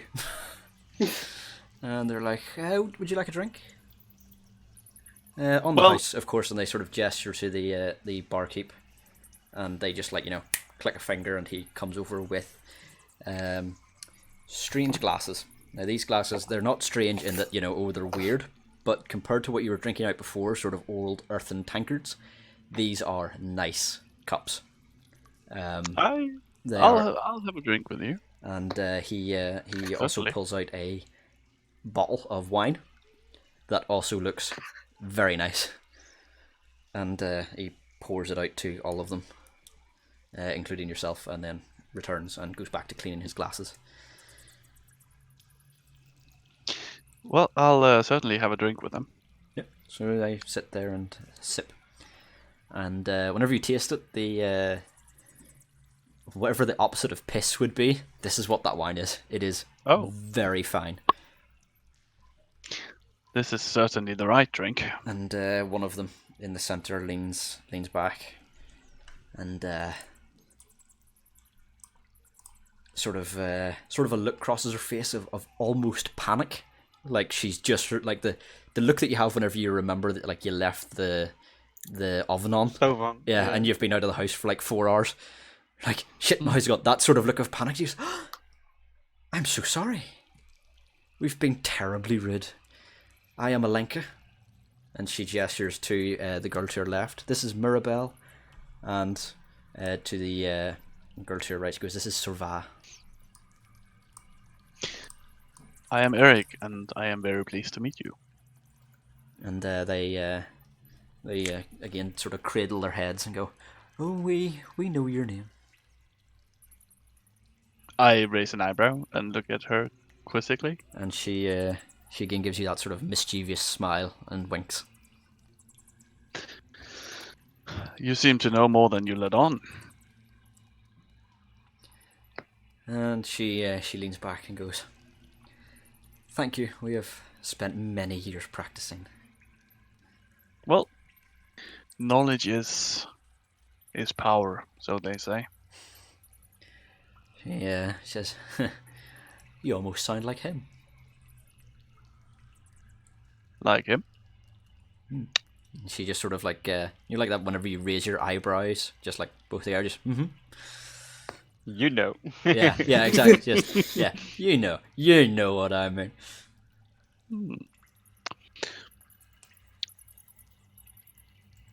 Right. So what do you do around here? Well, she gestures to the tavern. We own this establishment, You own Very the nice. tavern. and we like to sit here and meet interesting people. Well, I can't help but notice that it doesn't seem like you get a lot of interesting people around here. And It does seem kind of dead in here. the one that was introduces Mirabelle leans forward and goes, I know, that's why it's refreshing to meet someone such as yourself. I smile. It's nice of her to say that. So are we going to put on this title a Seri pulled and Eric pulled? Again, this is not quite what I was going for, but Yeah. You know what? I'll ask after we're done. I'm curious to know what way you thought this would go, but I'll ask after. sure. Let's see, what else should I ask them? Did you expect to walk up and it'll just be like, yeah, roll initiative? No, not at all. So while you're sitting there, just I don't know how long you take to drink your drink, but the girls, as they're sitting there, they ask you a lot of questions, but they're not. It's not like probing questions. It's sort of like almost flirty-esque. Of, so where are you from? What magic do you like? Who's your favorite spell book? That sort of not quite in that way, but that's sort of the way they put across their questions. Small talk. Yeah. And they just ask bits and pieces about you and your past and stuff, and where were you from before you got lost in the mists and shit like that, and bits about your companions who you left. Yeah. I'd like to ask them where they are from. Well, we're from here. From Barovia? Yeah. So you grew up in this town? Yes.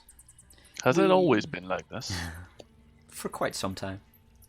We are not what you would call Barovians, though. No? No, we are Vistani. Travelers. Vistani. As Travelers. it were. But we have settled here. But There are quite a number of us. more than 3 of you? Yes. There are a few camps. Oh, camps. So they don't all live in the city like you? Or do you even live inside the town? Sometimes. We live wherever we want. Oh, but And they sort of look around, but we are quite fond of this little corner. They're it gypsies. is a cozy corner, but where does the rest of your people live? Those that do not live in the town? Again, wherever they settle. There is a small group not far from the town, off to the west. Do you They, as I say that, the one that was in the middle, it's called Alenka, leans forward and goes, but if you're thinking of visiting, you won't find them as interesting as us. And again, she has that grin. I can't imagine I would. Do you have any dealings with von Zarovich in your daily lives? Seeing that you own this fine establishment in a town that's under his rule, I suppose. Oh, he he mostly leaves us to our dealings, and we leave him to his. Right. Give me an insight check. Oh, just a second. That's not very good. You have the inkling that she's not quite telling the whole truth, but the way that they talk in general is sort of, everything's like hinted with a bit of mischievousness in it. You're not sure if it's just that. They're very hard to read.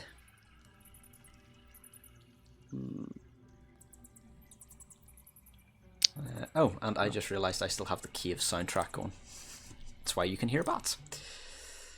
Whoops. Oh yeah. I had sort of just, gotten used to that. Yeah, I thought it was just the outside and rain and shit. I mean, it's not like there would be bats or any bat-related creatures in this area. Well, not in the tavern. No, This is- that's true. Not much better. I don't think I have any more specific questions, actually. Yeah, we'll go with that one.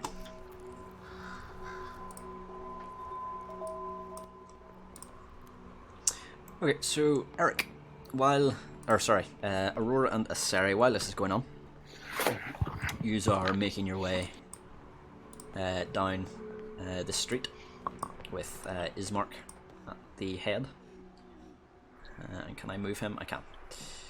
While we're, can you move it just at the same time, or is this a chance? Yeah. It's While we're walking towards his, I think it's the mayor's house in the distance. yes, it is. You can clearly see it. It's quite a large manor of sorts. Can I ask him Can you ask him? a few questions? Yeah, work away. You're good. Yeah, so you're down at a very leisurely pace. So yeah. So, as Ismark, for how many generations has your family been mayoring this town? He goes, I'm not quite sure. My father probably would have known.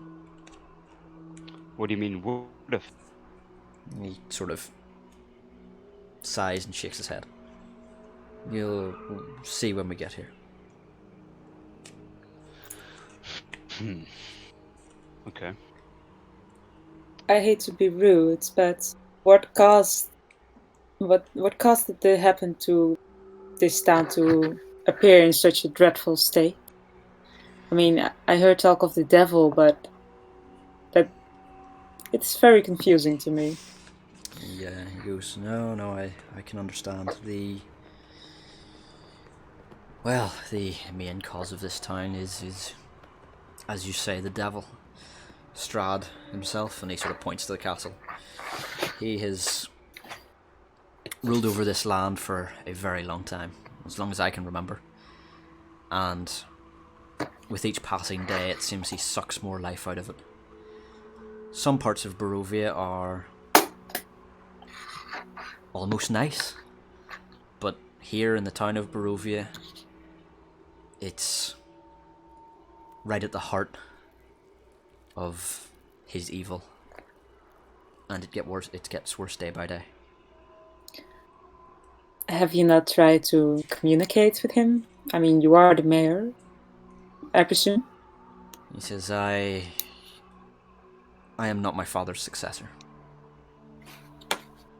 Then nobody has tried. I mean, talk with Strahd. I'm afraid reasoning with him is almost impossible. He sees us mortals, and he sort of spits the word as if it's been used as like a slur against him and other people. Like it's, if you're being called a mortal, it's like being called scum.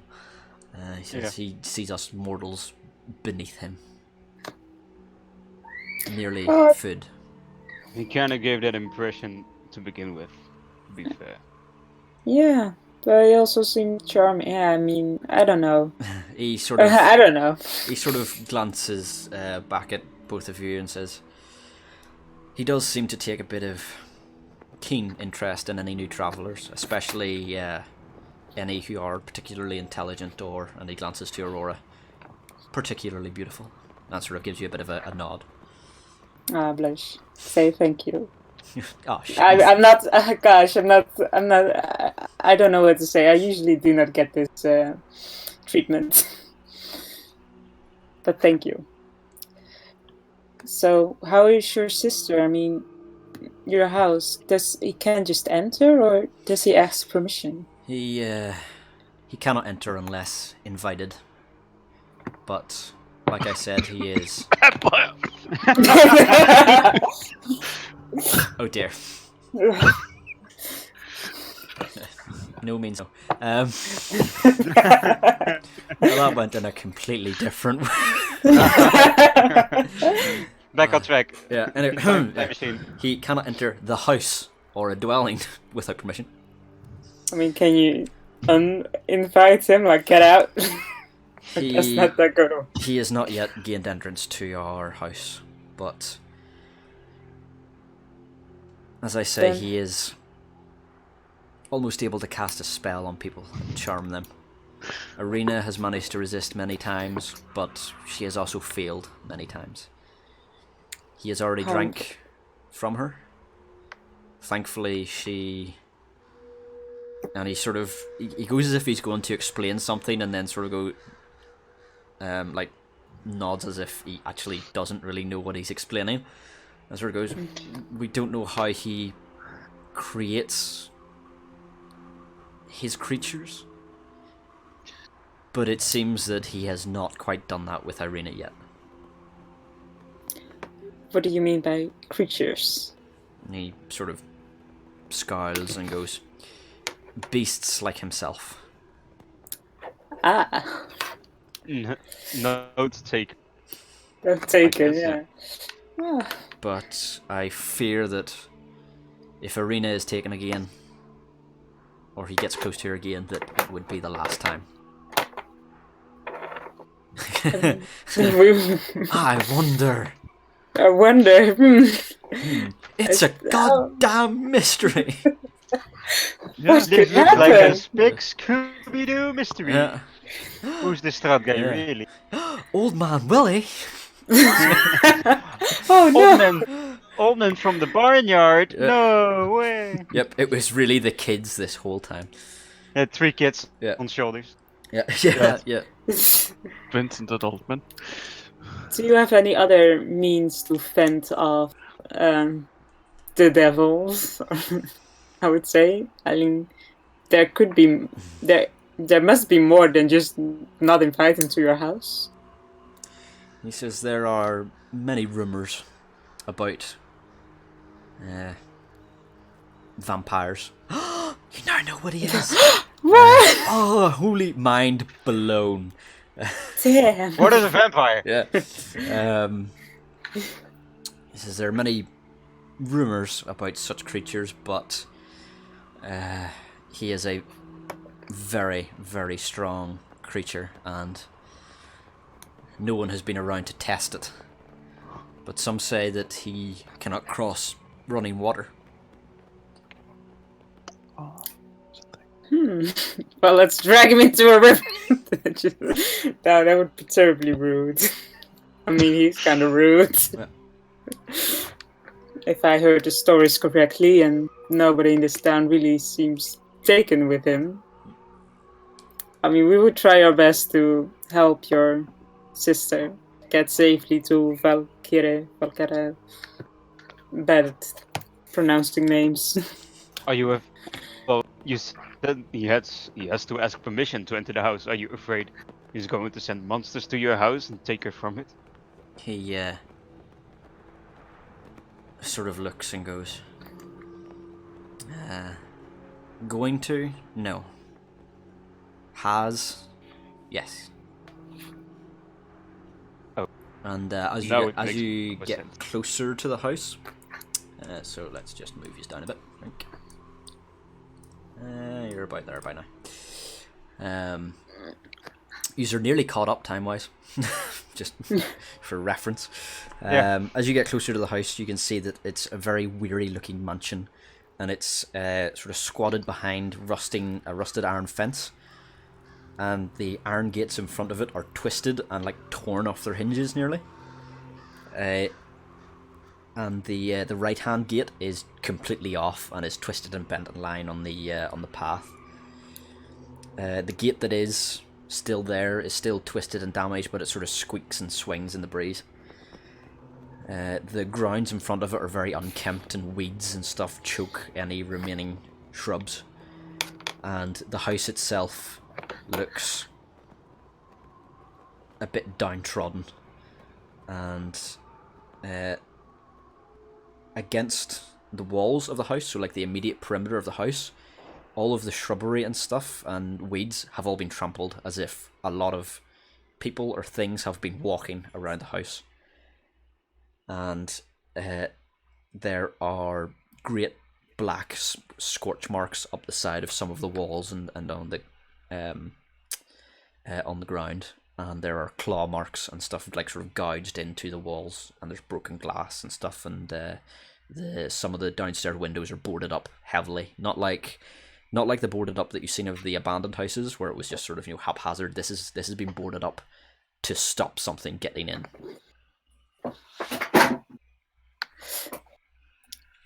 Well, somebody likes to try to enter their house, I see. Some unwelcoming creature. He says, every night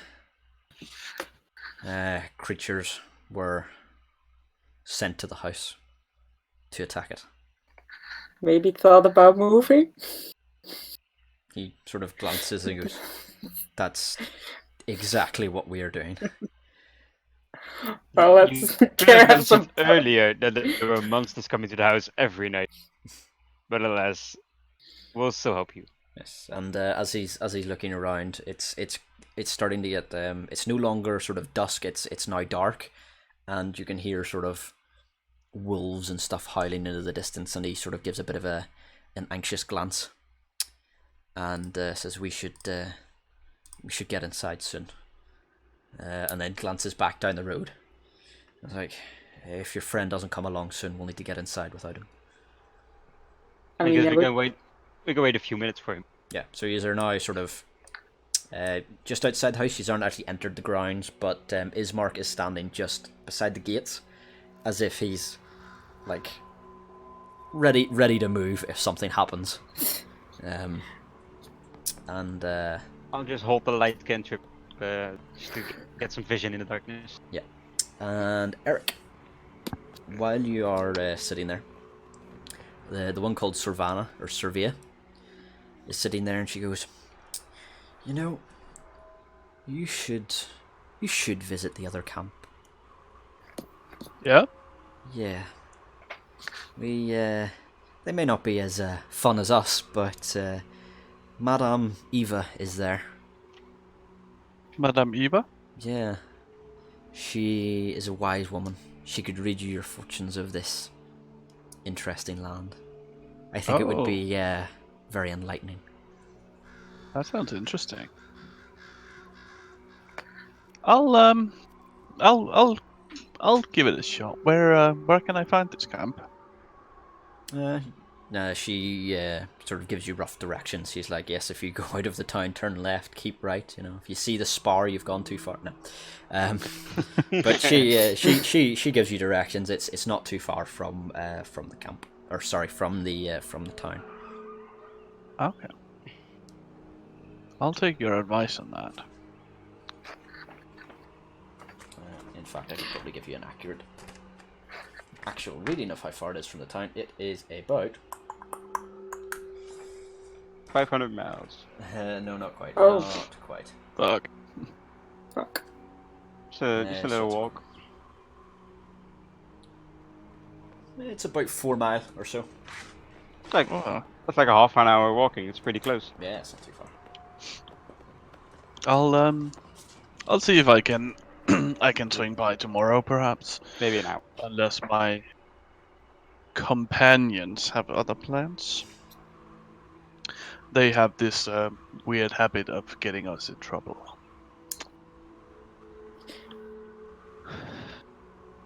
I can't imagine there being any trouble here, though. They all sort of share a glance at each other and go, but trouble can be entertaining. Yes, yes, it can. I mean, it hasn't been dangerous, so I mean, it has been interesting. Hasn't. Yeah, for you. They A teaching experience. Surveyor leans back and Mirabelle sort of glances out and goes, "How do you know that we're not trouble?" Well, you haven't tried to kill me yet. And she gets that mischievous look in her eye and goes, "Oh, there are more kinds of trouble than that." Yeah, but I mean, that is the worst one. I mean, well, it's not, but it's pretty high up on the list.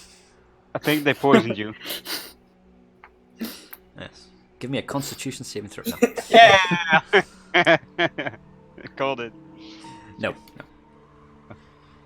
So by this point, you've all finished your wine, and they're still chatting and asking you questions about things and about your companions and stuff, and you get the impression that you could probably sit here till morning and still be talking to them.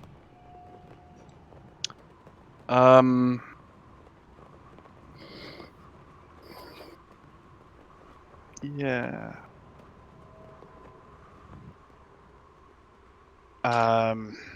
Yeah, I'm gonna. So it's gotten Stay dark with them. outside now, yeah? Yes, it is starting to get a lot darker now. It's a bit hard to tell from the inside because it's quite bright inside. So I don't know. If you look outside, it just looks dark. You wouldn't really know exactly how dark until you stood outside. But yeah, it's definitely getting darker.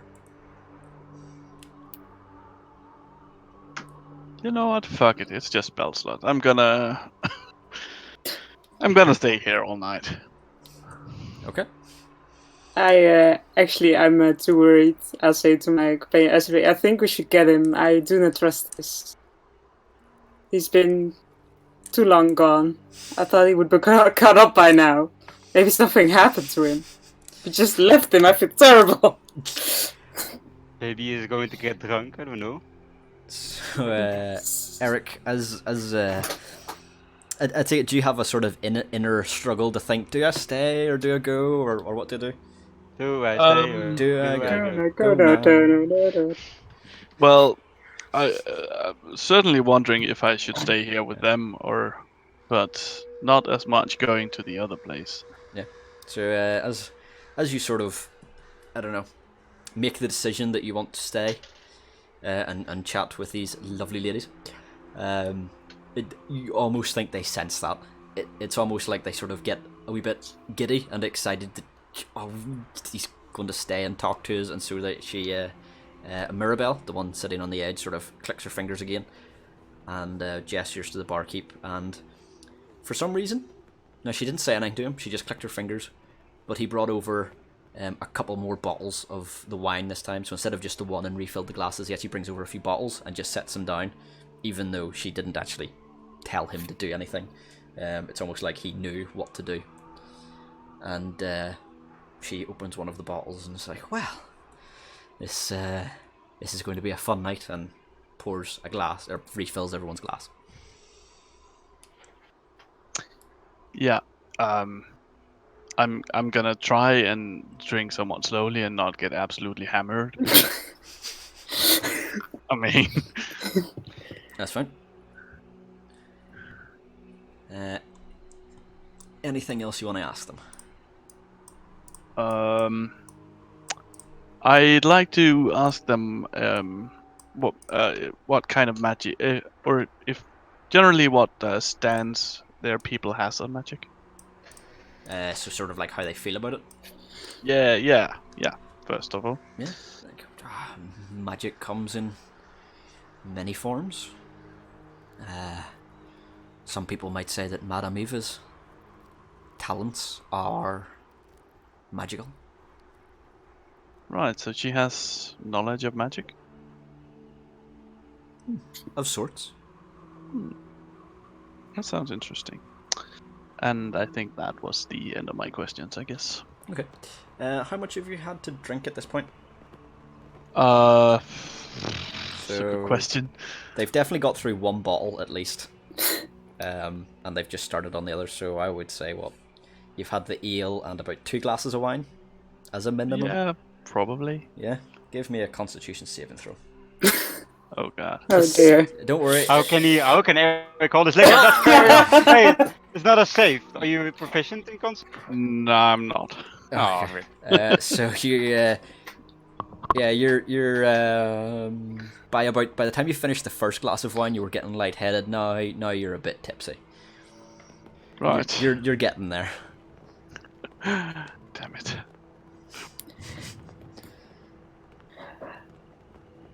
Well, this kind of thing happens. So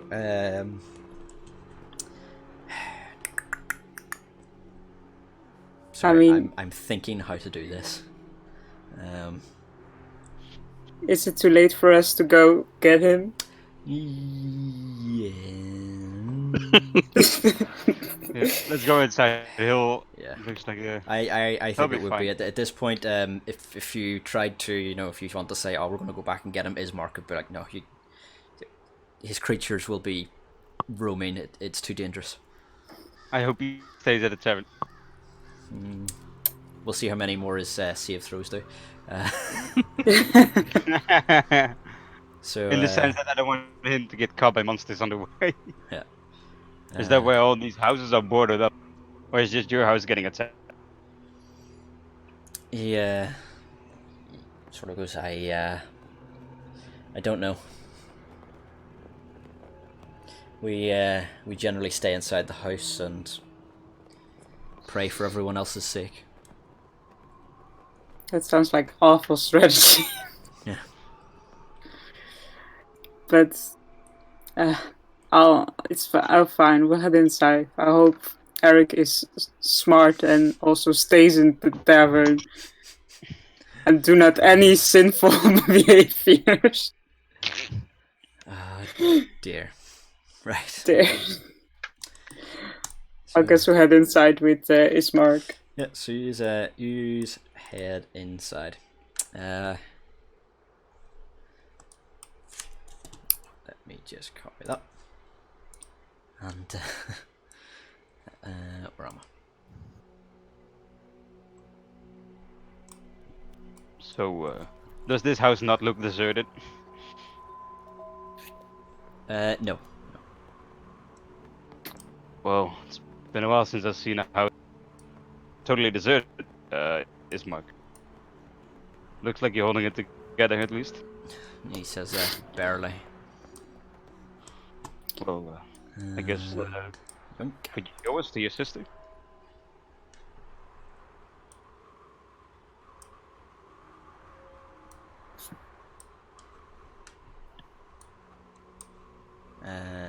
Whoops. Everything is black. Everything is black. Yes. That is good. All right. Because I just thought, shit, did I put on all of the fog of war? Otherwise, you would have seen fucking everything. No, we Sight didn't. double illumination is on. That's fine. Okay, so. Is this what I see about now? Just blackness. Yes. Probably.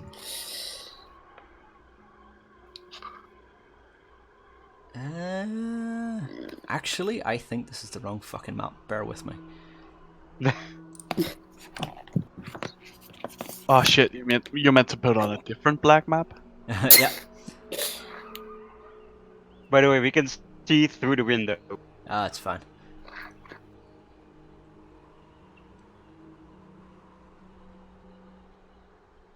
Should I stay or should I go now?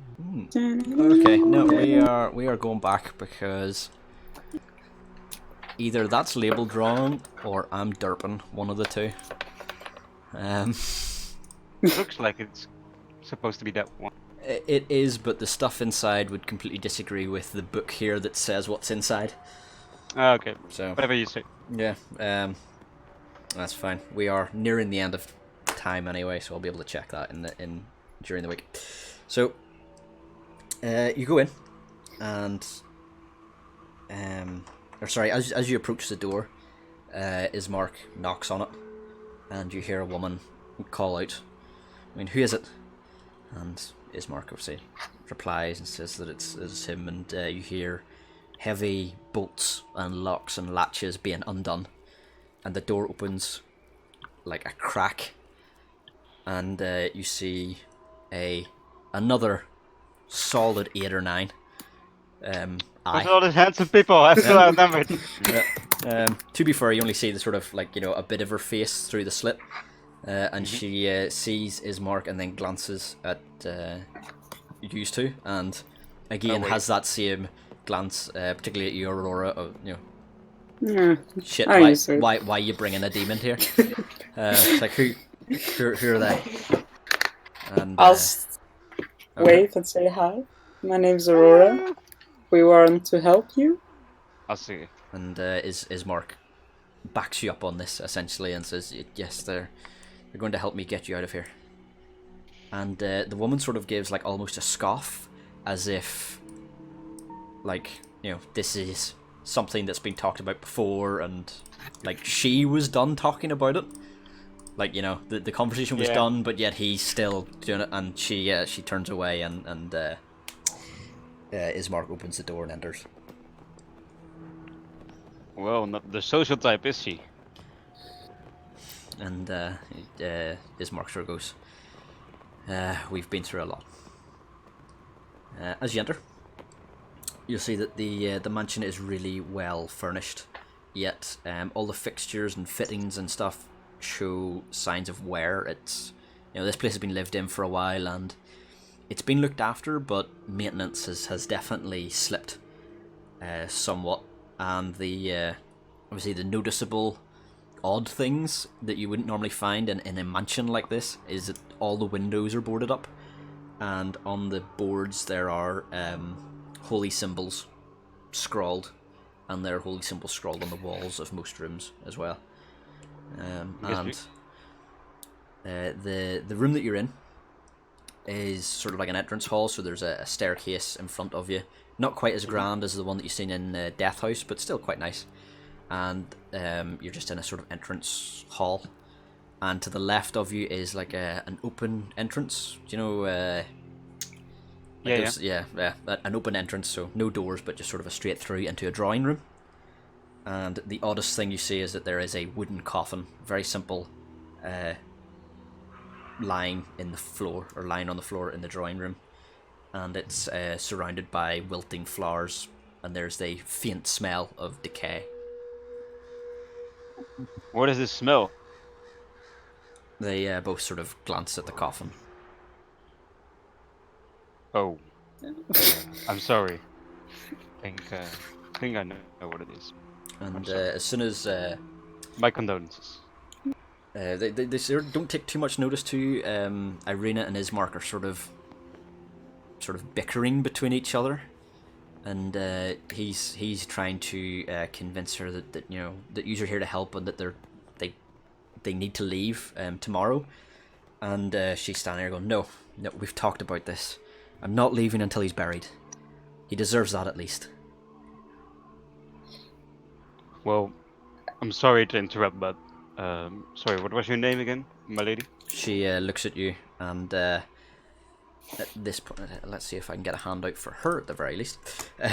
You see she's quite an attractive looking woman, quite tanned with brown long hair, and she says, I'm Irina.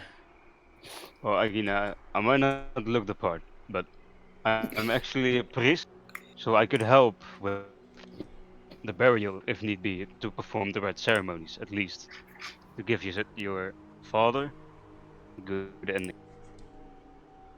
a good way to a better realm, at least.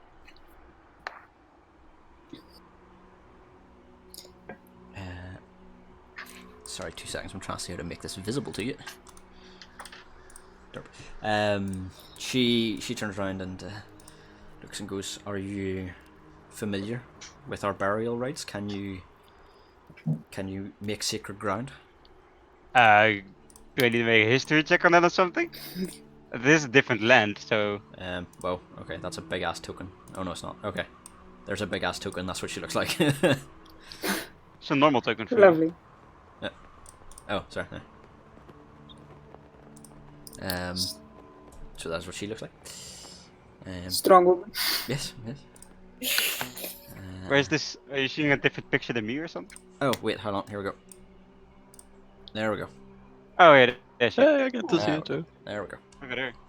So that Very is nice. that is what she looks like. And actually, let me just see if I can get one for Ismark as well. There he is. I suddenly get this random picture in my head of what a person I haven't met look like. Yep. Weird. Yeah, and you're like, fuck, this wine is strong. Is Mark the lesser? Yes. Ignore the lesser part. For now. This is Mark. He's Ismark. Yes, give me. You can either do history or you could do a religion check. Oh yeah, religion. Yeah, I guess that makes sense. Yeah. Should I I chose luckily for also professional religion religion. check? Yeah, Aurora, if you want to see if you know, given that. From the same church, so I yeah. guess. From the same church. Oh, Yeah. Not really. not really. You just. Sarah, Different. you're aware of sanctifying ground. It's. I mean, Like it's only a DC 10. It's. Oh, I've read about it, but never performed it. Maybe. Yeah, basically, you've studied this, but in order to perform it, you need specialist tools. You need to have a couple of priests there to be able to do it. It's a very long, drawn out ritual to make ground consecrated, and in order to give someone a proper burial, it must be consecrated ground. Well, I might not be able to give the consecrated ground you look. I guess you're gonna just have to take the ritual. I don't think you're gonna get anything better any real time soon. I don't see a lot of priests around here.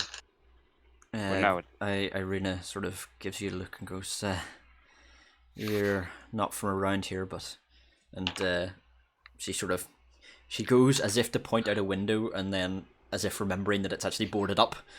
She goes, the church, the priest. There's a church on the hill. He can be buried there. all the way on the other side of town. She gives you a look and goes, tomorrow, obviously. We wouldn't be doing anything at the night. I was expecting that much. I'll see what I can do tomorrow, but if we follow your brother? Question mark. Ismark is sort of looking at you as if he's like, almost like he was hoping that you would take his side and be like, yeah, no, we need to leave. Yeah, I was gonna say. Yeah, but we still following his plan, and after the burying, we're gonna leave. Yeah, he's just like, fine. If that's what it takes, we get up at first light and we go, and we will give him a proper burial. But then we leave. And he sort of says it as a statement, not so much a question, but Irina sort of nods in agreement. I don't. Alright. If you don't excuse me, I'm quite tired from all the traveling. Could you maybe show me to a room I could rest? Aurora, sorry, what? I mean, we should ask, not to be rude, but we should ask some questions before we go to rest. Sure, you can. Irene, do you also want to leave Strahd behind? This is also your choice, I presume? I mean, I've heard your brother's point of view, but what about you? She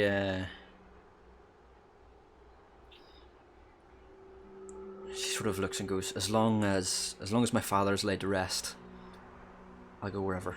I don't want to become one of his puppets. His puppets. Has he told you he wanted you to become one of his puppets? Or is he talk to you at all, or only came to you and be like, hey, how you doing? How you doing? No, he didn't do a Joey from a window. No, she sort of looks and goes, when he comes, it's hard to remember. It's almost like I'm in a trance, and I can't control myself. And what has your brother tried to do? Anything to stop him or you or come in between you? And I look at Ismark, very questioning, like, have you even tried? You allowing this? You allow this? And Irina goes, he only comes when I'm vulnerable.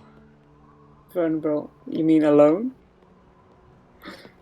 She sort of gives it like a yes, sort of type. Sort of. I mean, what do you mean by vulnerable? Yeah. And Ismark chimes up at this point, almost sensing the dig that you said. Are you actually doing anything to stop this? Like, you know, he senses the undertone. And he's like, he chimes up. He's like, nothing can stop that beast. To fight him would be suicide. I give a small smirk. Well, When you, in some cases, he doesn't even engage. He just stops you. he stops you. It's What like, do you mean? It's like you can't move, or you pass out. And he sort of, his eyes sort of glaze over a bit. He's like Irina said, it's almost like a trance sometimes. Well, I think you should not be alone at all times. Sorry if this invades your privacy. Just looking at all precautions. And Would I you mean, mind? Yeah. when I Would you go, mind if Rowan stays with you for tonight? yeah, would That's you what mind you that? mean. I mean, I make spunky people uncomfortable. I know that, but I mean no harm. She sort of gives you a strange look, like a sort of, I don't know you. Well, I don't know you either. You're trying to. You're hiring us to help you. She's Trying to help. She's just like, I appreciate sentiment, but I'm capable of looking after myself. I will be fine in my own room. And you can see Ismark giving a sort of, not quite roll in his eyes, but a bit of a like. You can tell that she's quite strong-willed, and that Ismark is fed up with her shit of being strong-willed. Tired of your bullshit. I see you're a strong, independent woman as Yeah, well. yeah, I'm also a strong. Yeah. No, she- I start rolling my eyes now. Yeah, I'm also a strong, independent woman, and what's better than two strong, independent? Yes, let's be independent together. Wait, what? Yay! Yes. So yeah, you can see that like Ismark's just like, oh, for fuck's sake, this shit again. I laugh, a bit joking, to mask the awkwardness hanging around this room. Yes, nervous laughter. Yes, nervous laughter hiding real pain. Well, can I maybe perhaps stay a room close to yours, so if something happens, I'm close by? She sort of gives you a look and sort of like looks you up and down, almost like trying to size you up. And she's like, fine. Thank you. Bless your heart. Well, I'll say this house is enough protected, or do we need some to make rounds, or stay hold? And Ismark looks at you and goes, his beasts haven't actually attacked the house for a couple of days now. Silence before the storm, I see. And he sort of glances to the coffin, not since, and he trails off. Trails off since... Oh.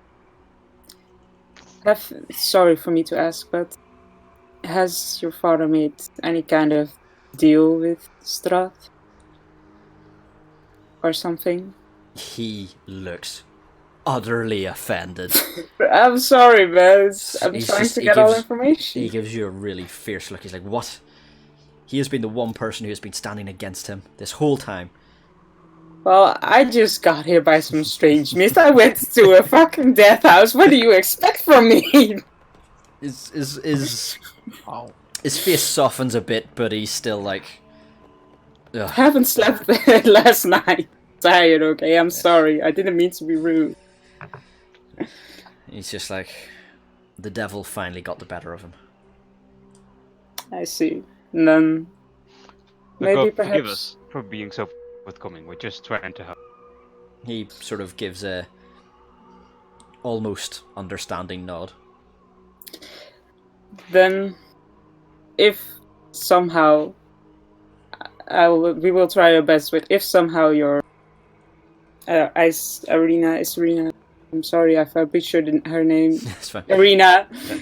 somehow or Strahd comes for her, we will do anything to ward him off. Because no means no, and after all, he comes off a bit creepy. I've met him before. Can't really smile that well. Hates children. Dropped a half a point for me. I'll say Let's not talk too much. Oh. No, let's. I'm sorry. I get a bit rambling when I'm tired. Ismark is just like, well, I thank you for your assistance, and it was, well, seeing as your companion, hopefully, and he sort of looks out, sort of almost at the darkness. Hopefully, he's not trying to follow us now. Shall we? And he sort of gestures to the stairs. Yes, and I follow. Right. So he leads you up and shows you to separate rooms, and Aurora, the room that you're in is close to the one that Arena heads into. Arena sort of heads off by herself. Ismark stays with you, sort of guiding you to your room, but Irina just sort of almost like she's done with talking to people, and she's like, right, I'm gone. And she goes into her room. To be fair. And and well, thank you. Yeah. I'm sorry. I should have. No, sorry. So yeah, he leads you into your rooms, and they're quite comfortable rooms. They're still a bit run down, much like the rest of the house, but they're, you know, you could tell they were very expensive furnishings, and it's nice large double beds with you know, heavy blankets and stuff, and there's a fire in the corner that's sort of not quite out, but it's embering, and it's giving off a nice bit of warmth into the room. And Ismark gestures to Aurora and says, I hope this will suffice. Yes, thank you so much for your hospitality. Bless your heart. He nods, and then looks to Asari and goes, right, come. I'm not. And he shows you to a very similarly furnished room. Same thing, there's a small fire that's just dying that gives a nice warmth to the room. And he sort of just gestures for you to enter. I enter. Yep. So he's like, I hope you have as close to a restful sleep as can be expected in these parts. There's no problem for me. I believe that. Not him, I mean me. So yeah, says good night and closes the door, and you hear him dandering off. Sleep tight. Now, Eric. Yes. While this has been going on, you have been, I am sure, probably having a few more drinks, yes? Or, well, continuing to sip your wine. Probably, yeah. Anything in particular you want to bring up in conversation? No, I think I got all I needed. Cool. Give me another Constitution saving throw. Critical save. Fail. It's even worse. So, you are pretty drunk. The worst part is that I have a +3. Yeah. Yeah. Jeez. So those are actually pretty bad rolls. Yeah. So yeah, you are pretty damn drunk, and the ladies around you, they seem absolutely fine. They're taking their drink in their stride, and they're loving the fact that you're getting drunk and talking to them, and just, you know, generally being a good guest. That I am. Now, this would continue on, probably until the wee hours of the morning, so maybe 1, 2 a.m. Yeah. And unless you can think of anything in particular that drunken you would want to do. Not really. No? Okay, so after a lot more wine and you've all polished off those 3 bottles, they sorry, let me grab a name. Sorva and Mirabelle sort of like take you under the arm. They sort of like like lift you up essentially, and prop you up and go, come on, let's get you a room. And they all 3 of them sort of like trail you off, not trail, but help you walk to a room in the bar or at the back of the tavern. And you can't make out too much of the room. It's spinning as far as you're concerned. And they lay you down on your bed and you black out. Yeah, but I did just say 5 copper. You did? Well, I assume they're not going to charge me for this. They gave you free alcohol. Yeah. I mean, they gave you some very expensive wine. For all you know, they just took the money out of your pocket. Damn. You don't know.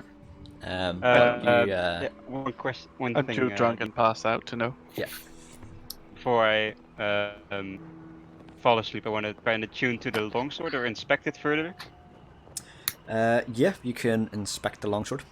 And it's a longsword. Just a regular longsword. Just a regular longsword. So that's it. You all go down for a long rest. Even you, Eric. I will count it as a long rest, even though you might be a couple of hours short.